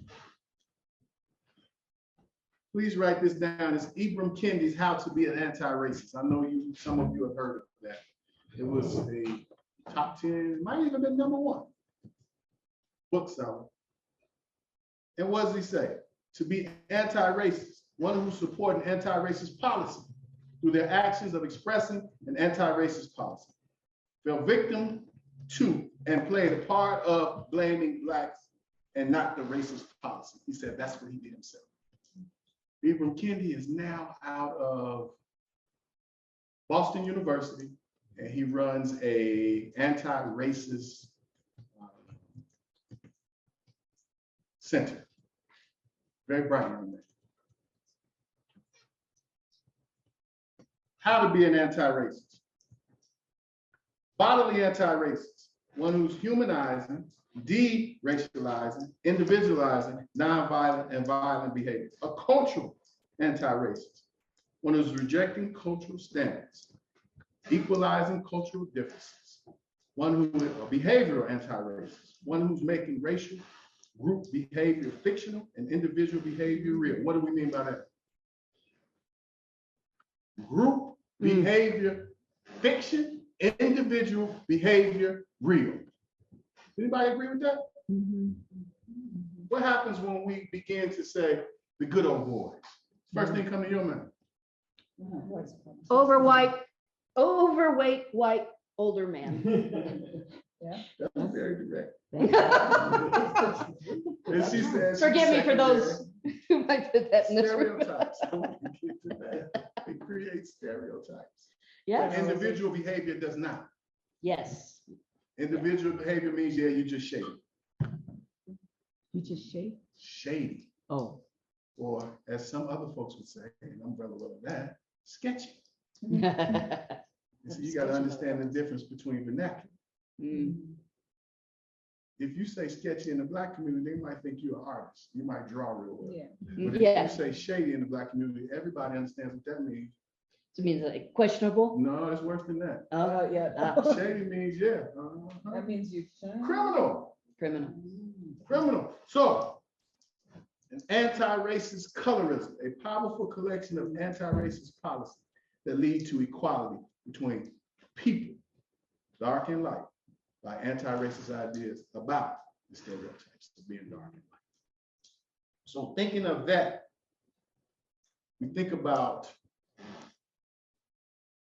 what the Black Studies Center does. So this particular event took place April 6th, where I was able to bring about a group of young folks from Western Illinois University, Henry Ford College, University of Wyoming, and Spelman College, which is an HBCU in Atlanta. And we had to talk about anti-racism in a public forum. But the idea was to build bridges so that as we move forward with these groups and we invite other groups, it's about moving towards reconciliation. And with reconciliation, we have to go through the proper steps, or reconciliation probably won't be as strong as it could be. So when you think about recognition, you got to recognize first. Atone. Recognize is a little bit easier than atone. Atone may be the hardest space. And then reconciliation, and then reparations. And I got a question for you. How many of you all believe that blacks should be paid reparations from the atrocities of the transatlantic slave trade? Yeah. Can you imagine having that conversation with certain people? Well, didn't Same a thing as city bringing in up Native Illinois American. just did that? Yeah, It's $25,000. and it's a very affluent community that's not far from Highland Park. Ah, okay. Very affluent. I don't take away from what they did because I think it's groundbreaking. I hadn't heard that, but that's good, isn't it? Okay. So, thinking of, I'm sorry, go right ahead. I don't understand how can you possibly pay for what was done? One way to look at it is, I mean, in a practical sense, land, What? land, Actually, Native Americans need. land. to get Absolutely, absolutely. We'll share. No, absolutely. They deserve it We too. think about what's now known as the state of Israel. Oh, yeah. That's land. Mhm. But there were people there before 1947. Yeah. So, you know, my dad was born in 1932, and me trying to be as professorial with my father, and waiting for a professorial answer from my father. I said, well, how did that take place? He said, well, basically, the United Nations, through Great Britain and America, said that that should happen as reparations from the Holocaust. And I do still believe that the German government is paying right now certain parts of folks whose connections that are Jews are still getting money from the government of Germany. It's absolutely true. And how long do you pay it for? How long Well, is that? Yes, I get what you mean. It's Like, like how do we asking- flesh it out, right? How What's do the we flesh value it of a out? life? But you know, every time we have that conversation, that comes into play. Well, who should be paid? Right, but that's not the How many same. generations? Yeah, how many generations? So you Well- really can't get the order in which you've listed them is the order in which this has to be done. You can't talk about reparations until you go through the process of recognizing the wrong, the totality of it, atoning for it, reaching some reconciliation. And then the way in which reparations would be paid will come clear. Okay. Can I ask for some clarification? Recognition to me would be accurate history. Okay. What the slave trade actually did to human beings. Okay. What do you mean by atonement? To me, I guess to me, atonement would come under reparations, but you've separated them No, out. So I tell think me, that you're tell me right. more I about think that. You're right. And I would defer to Reverend Roger to give us a more spiritual sense of atonement. Reverend Roger, in this particular sense, meaning July 8th, 2022, what is atonement, a definition for atonement that is tied to, let's say, the law of the Old Testament? Well, that's an entry, you know, in Exodus, reparations are paid to Oh, that's the right. Israelite slaves. As they're leaving, God says they're not going to leave empty-handed. That's right. And they sack Egypt. They take all the gold and silver and the fine clothing of the women. My Jewish friend says, well, what the hell do you think they used to build that golden calf? It was the gold they took as reparations, or as he puts it, 400 years of back wages as they were leaving Egypt. Isn't that 400 years pretty interesting? It is, isn't it? They Yeah. wanted to go back. Well, yes. That's another, Isn't it pretty interesting that we can use that same But 400 God- years? God says there will be reparations for that. So atonement is, I think, a recognition of what was wrong, that it was wrong, and that today we are beneficiaries of the wrong. So in 1995, October 16th, the Honorable Minister Louis Farrakhan asked for 1 million men to come to Washington, D.C., which is known as the Million Man March. And the idea was atonement. Atonement meant what Reverend Roger is saying of talking about how the Black man had been less than a man in his own community and they need to atone. So that's what happened with atonement in the Black community that we can point to as an event. So to think about atoning, it means that it's actually already recognized and should be looked to as a way to move forward. How do we think about atonement? Go right ahead. The word atonement, at one with, is Okay. how I think of it. So maybe in this case, we become as one. I think so. You know. I think it's the ultimate idea. Yeah. But what has to happen during that process? If we've already recognized it, let's say we've recognized it, and we're at atonement, what needs to happen in atonement? There needs to be something put forth about how it moves forward from the atonement to something practical that eventually comes out through what? Reparations. So now that I think about it, I think about atonement in ways that tie to these terms and the terms that have to be atoned for. When I think about formal education, the one term that strikes me as evident of being part of this equation is multicultural education. I don't believe that multicultural education is a part of formal education in America. It's this Eurocentric dominant thought. So it's so fluid because of its privilege that comes from superiority, that it's able to be flexible. Malcolm X said, racism is like a Cadillac. They come out with a new version every year. It shows the flexibility. So when I think about that, and I think about what we go through at the Black Study Center, we show you how we go through using the idea of the youngest being the most important. So, University of Wyoming. So this particular event was one of the Black Studies events. And my good friend here, Fredrick Dixon, he's out of the University of Florida, Gainesville. And this took place November 15, 2021. And we began, as the Black Study Center, we began to forward our promotions for this event on the 28th of October. So that's right around 2 weeks. You know, with virtual, things like that happen, and we want to be able to be current. So here's what happened. University of Wyoming literally lifts our event, erases the Black Studies Center from it, erases this idea of Rick Stevenson being a doctor, marginalized, marginalized, marginalized. They put it on the Facebook page. So with the idea of control comes this idea of arrogance. With the arrogance comes this idea of what? This is, I don't know about how well you all know the University of Wyoming. But let me say this.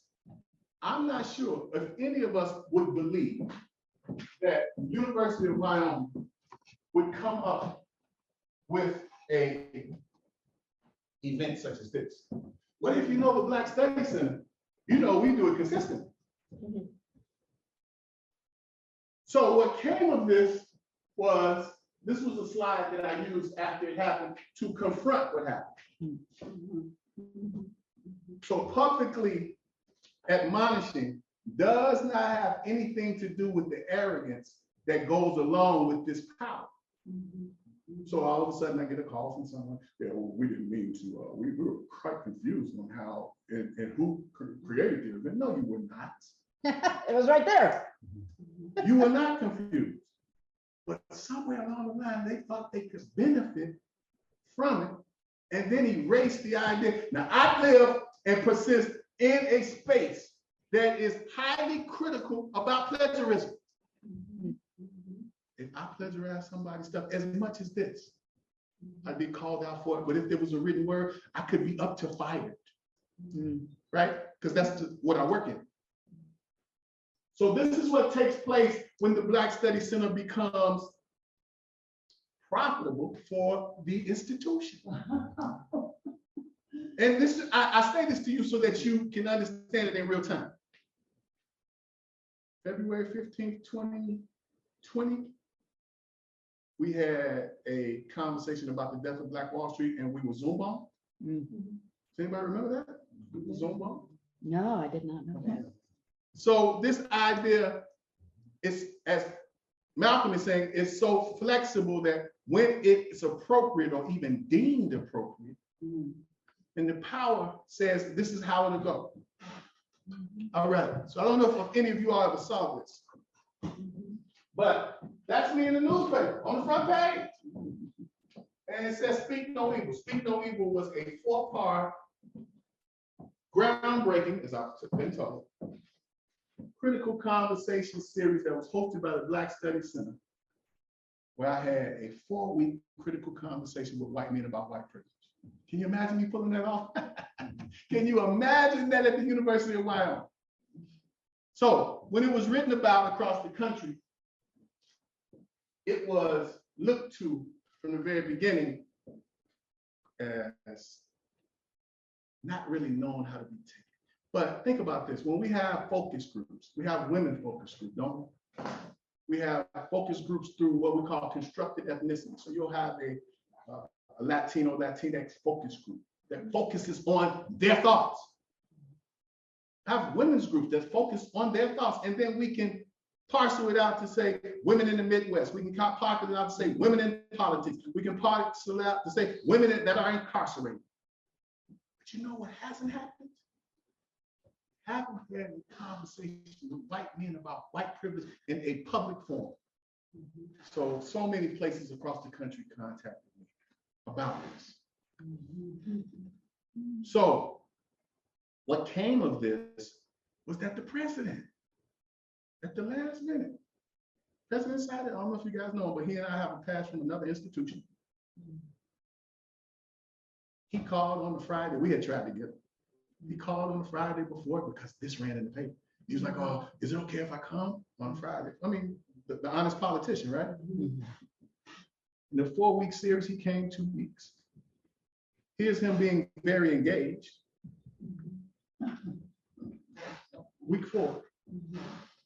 Here's him even more engaged. Here's him fully engaged.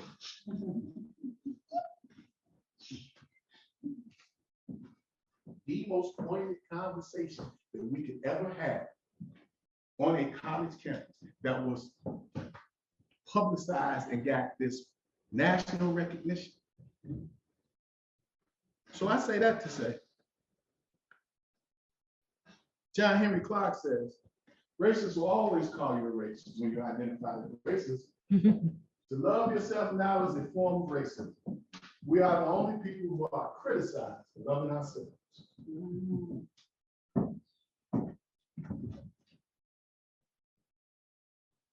And Malcolm said, and this is what I want most for our future generations, the youngest. One of the first things I think young people, especially nowadays, should learn is how to see for yourself, listen for yourself, and think for yourself. Then you can come to an intelligent decision for yourself. Thank you all. Your time and your conversation. And I am here to answer as many questions as I possibly can. I thank you all for allowing me to come. And I thank you all for being so diligently involved and engaged and very respectful. So thank you all.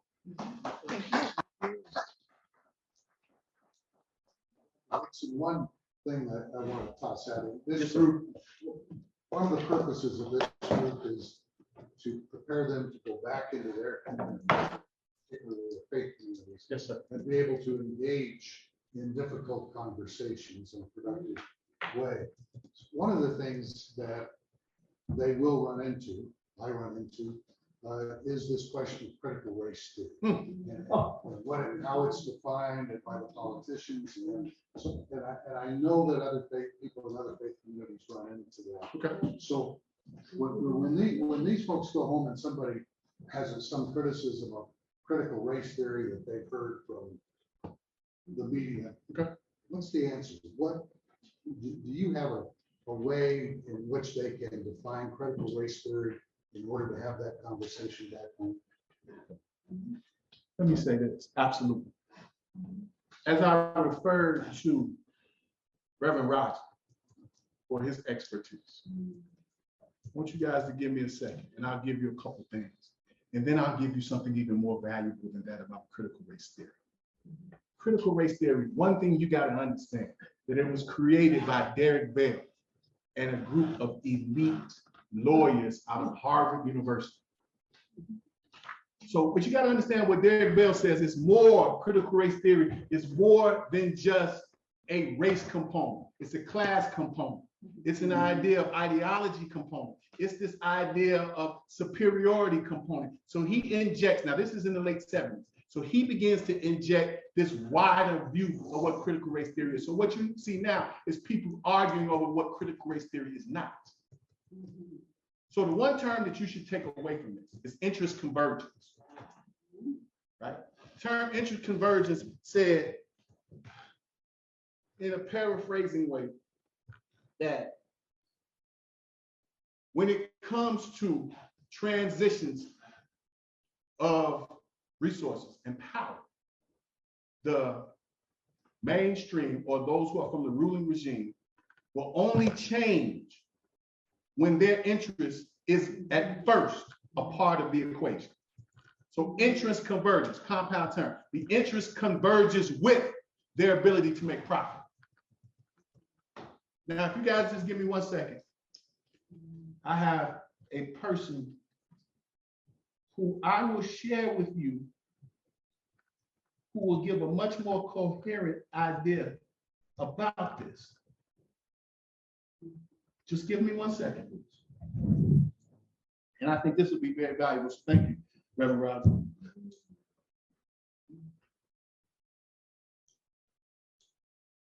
You don't have internet? We do, it's, Guest and the password is guest. No, that's for the. Oh, Sorry. Jordan's got it right there. Yeah, so it's my section Wi-Fi is the. Yeah, that one, and then password. All lowercase.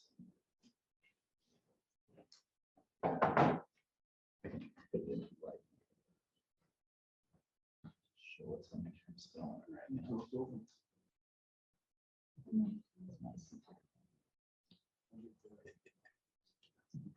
All right.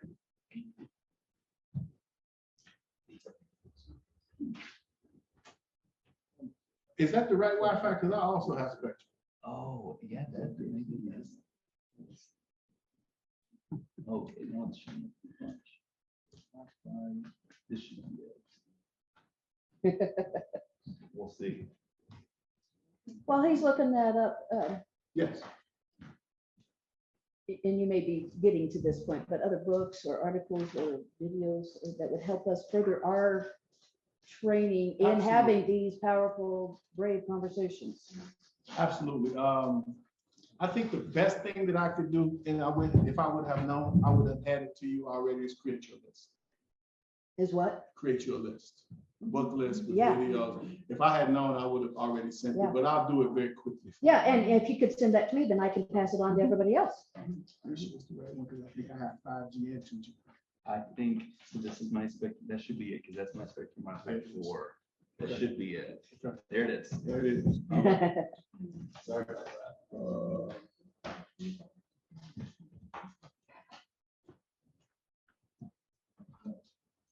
Oh my gosh. Look at that.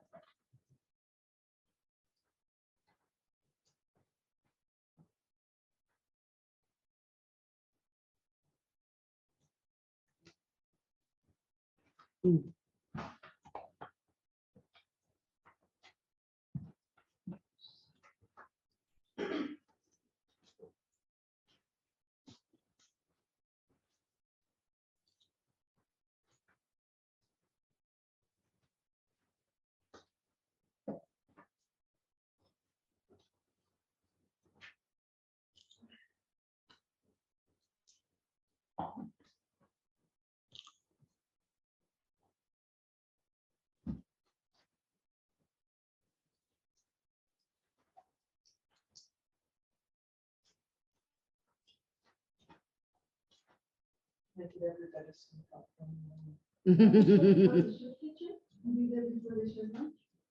Yeah, we're going after this. It's just a tiny cup of popcorn. Yeah. Yeah, there's always room for popcorn, Sal.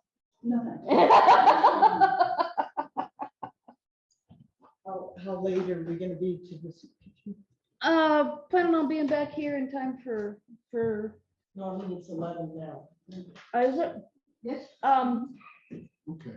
We'll manage. This is not popping up. but It's I not a will long send it to drive, you. so we'll manage. I will send it to you. In large part, there was a conference at the University of Wisconsin-Madison in 1989.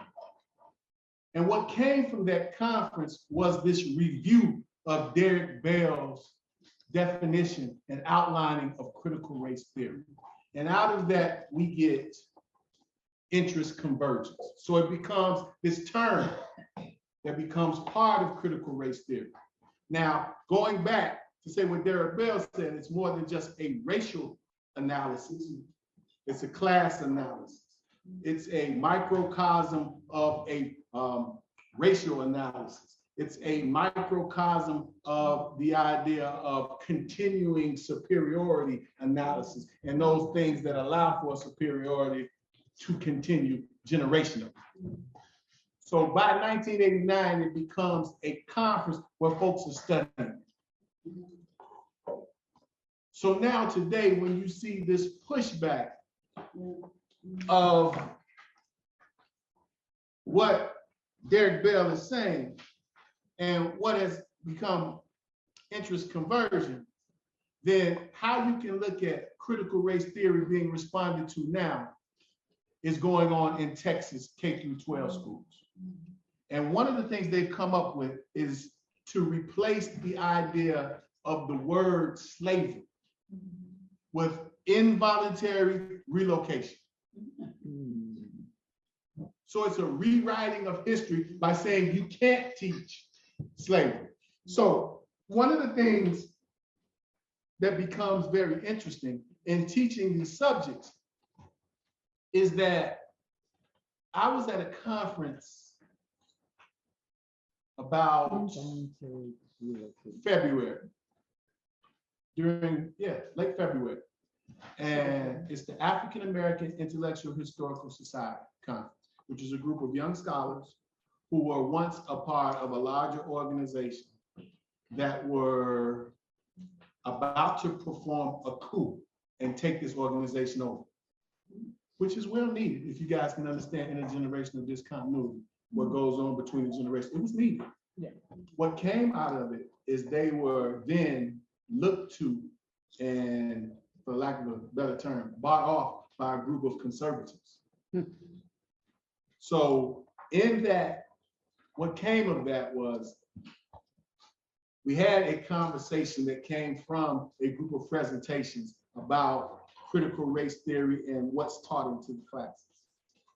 So one of the things that came out of that I was a part of was I put it on the table to say, is teaching,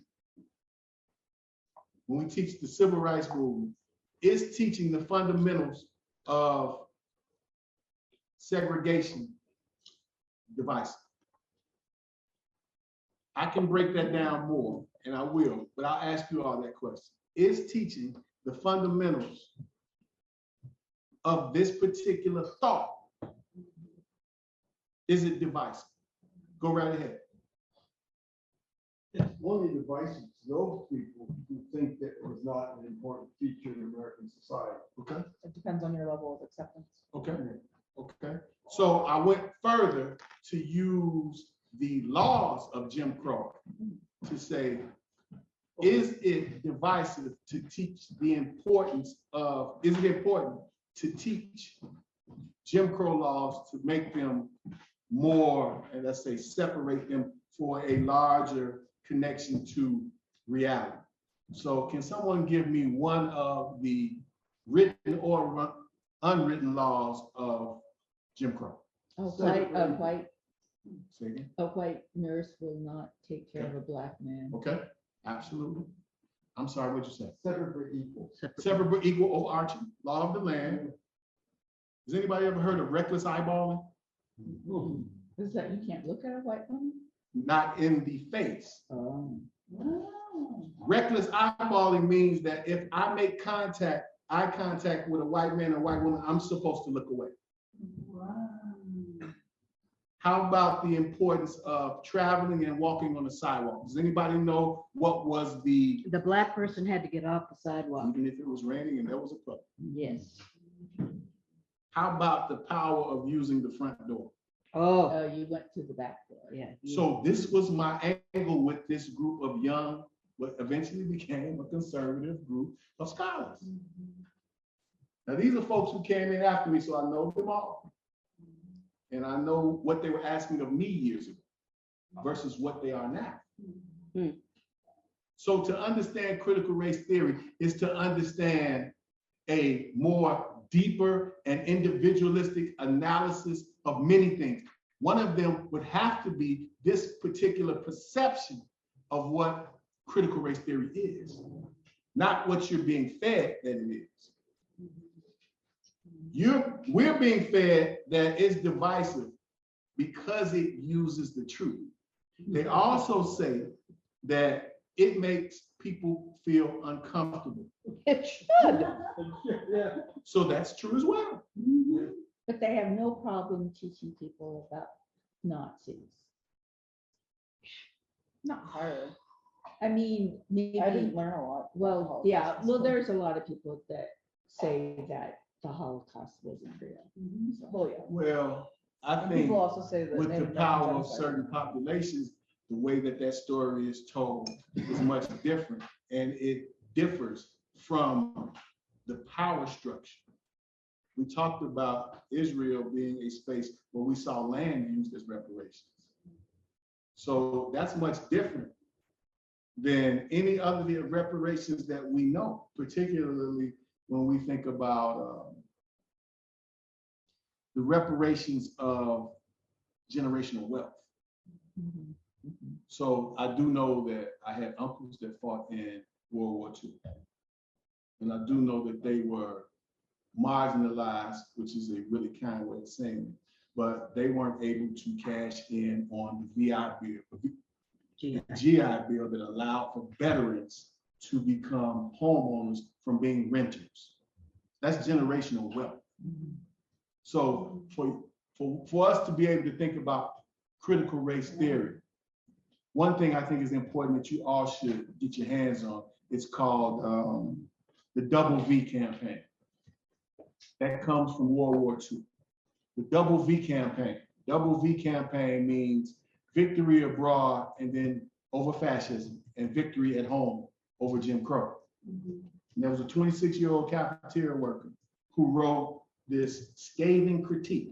Now understand this, he's not an academic, but he writes from the standpoint theory. Standpoint theory says that knowledge is socially situated.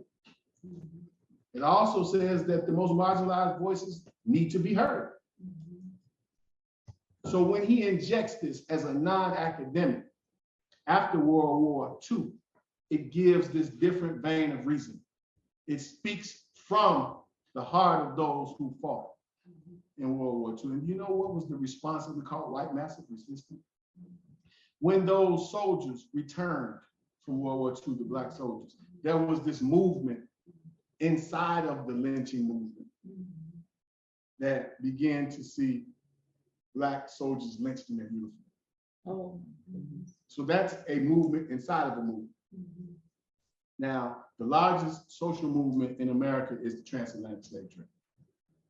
The second largest and longest social movement in America is the American lynching movement. And if we stop the idea of thinking about the tactics with the rope and understand what's going on with police today, then we can say with a high degree of certainty that the lynching movement is still going on. So to understand that, what I gave you was just the idea of the pushback on critical race theory. So to have a group of people to say, we'd rather not discuss it and come up with a term like involuntary relocation is absurd. I think other things that I think post-racial. The term is absurd. I think about many things. So Reverend Roger, to understand, and for you all, that what you all are going to face about critical race theory is going to be this incoherent ignorance that allows for the truth to be replaced with falsehood. But naked truth, catching up with a lie. Remember the term interest convergence. Interest convergence again means that when the ruling regime responds in a way that the optics seem as if they're moving towards equity, it only seems like it's moving towards equity because they benefit. So Dr. King said in his speech, and I have you all write this down too, it's called the Beyond Vietnam speech, April 4th, 1967. This is the speech where he gives a scathing critique of the Vietnam War. This is April 4th, 1967. This is 1 year to the date of his death, which many say is the public demise of Dr. King. And Dr. King explains, he says that when we integrated lunch counters, it didn't cost you much. In fact, you benefited from it. He said, but for equality, it's going to cost millions. He said, that's the same millions that you're spending in Vietnam. So that speech was condemned the next day in 50 newspapers. Makes him go from this paragon of righteousness in a Americanized sense to a Negro preacher who had stepped out of bounds and had placed himself in this idea of international affairs. The year to the date of his death. Those of us who are, marching against the Vietnam War, thought that was great. Absolutely. Yeah, I mean, If you know the speech, Dr. King says he had been silent for 2 years about this. that's right. He gives a scathing critique of himself. His group. He's erased from that one phone call to the White House with LBJ that had been very helpful for him. But if you go back to 1963, April 16th, Dr. King also gave a scathing critique of white liberalism, who had been, for the most part, very active in funding the civil rights movement. So Dr. King always gave scathing critiques. One of the scathing critiques you'll see in Letter from a Birmingham Jail is he gives a scathing critique of Black clergy. Who is he giving a scathing critique of if he's giving a scathing critique of Black clergy? Himself. So we don't really know Dr. King. And many folks are comfortable with that. If you guys could get Dr. King's Where Do We Go From Here? Chaos or Community. Second chapter starts on page 15. And he gives his critique of Black power. I don't think people have ever read Dr. King giving a critique of Black power. What was that called? The book is called Where Do We Go From Here? Chaos or Community. They used to have it at the UW library, but I have their version. But I think there's some paperbacks on Amazon for like $6. And they're new. Albany County Public Library, District Collections, and they can get it to someone. I thought maybe that would be on the banned book list. I'm Everything surprised is it's on the not. banned book Yeah, list. that thing is growing, isn't it? Yeah, it is. Sad. They added a book about I American applaud you for history what to you it all are recently. doing. And I applaud you all for having this kind of conversation. And I applaud you all for being forthright.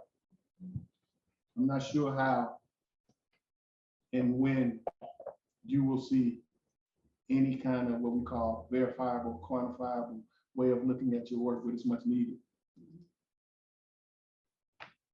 Plant the tree even if you don't sit under the shade.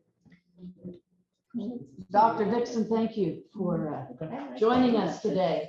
And as I mentioned earlier, there's no way we can do justice to this. This kind of work takes a lifetime. To have those kind of conversations, to do the research so we can do it wisely, with the facts, like you brought us. It takes work. And so do not grow weary in doing good. Quote somebody.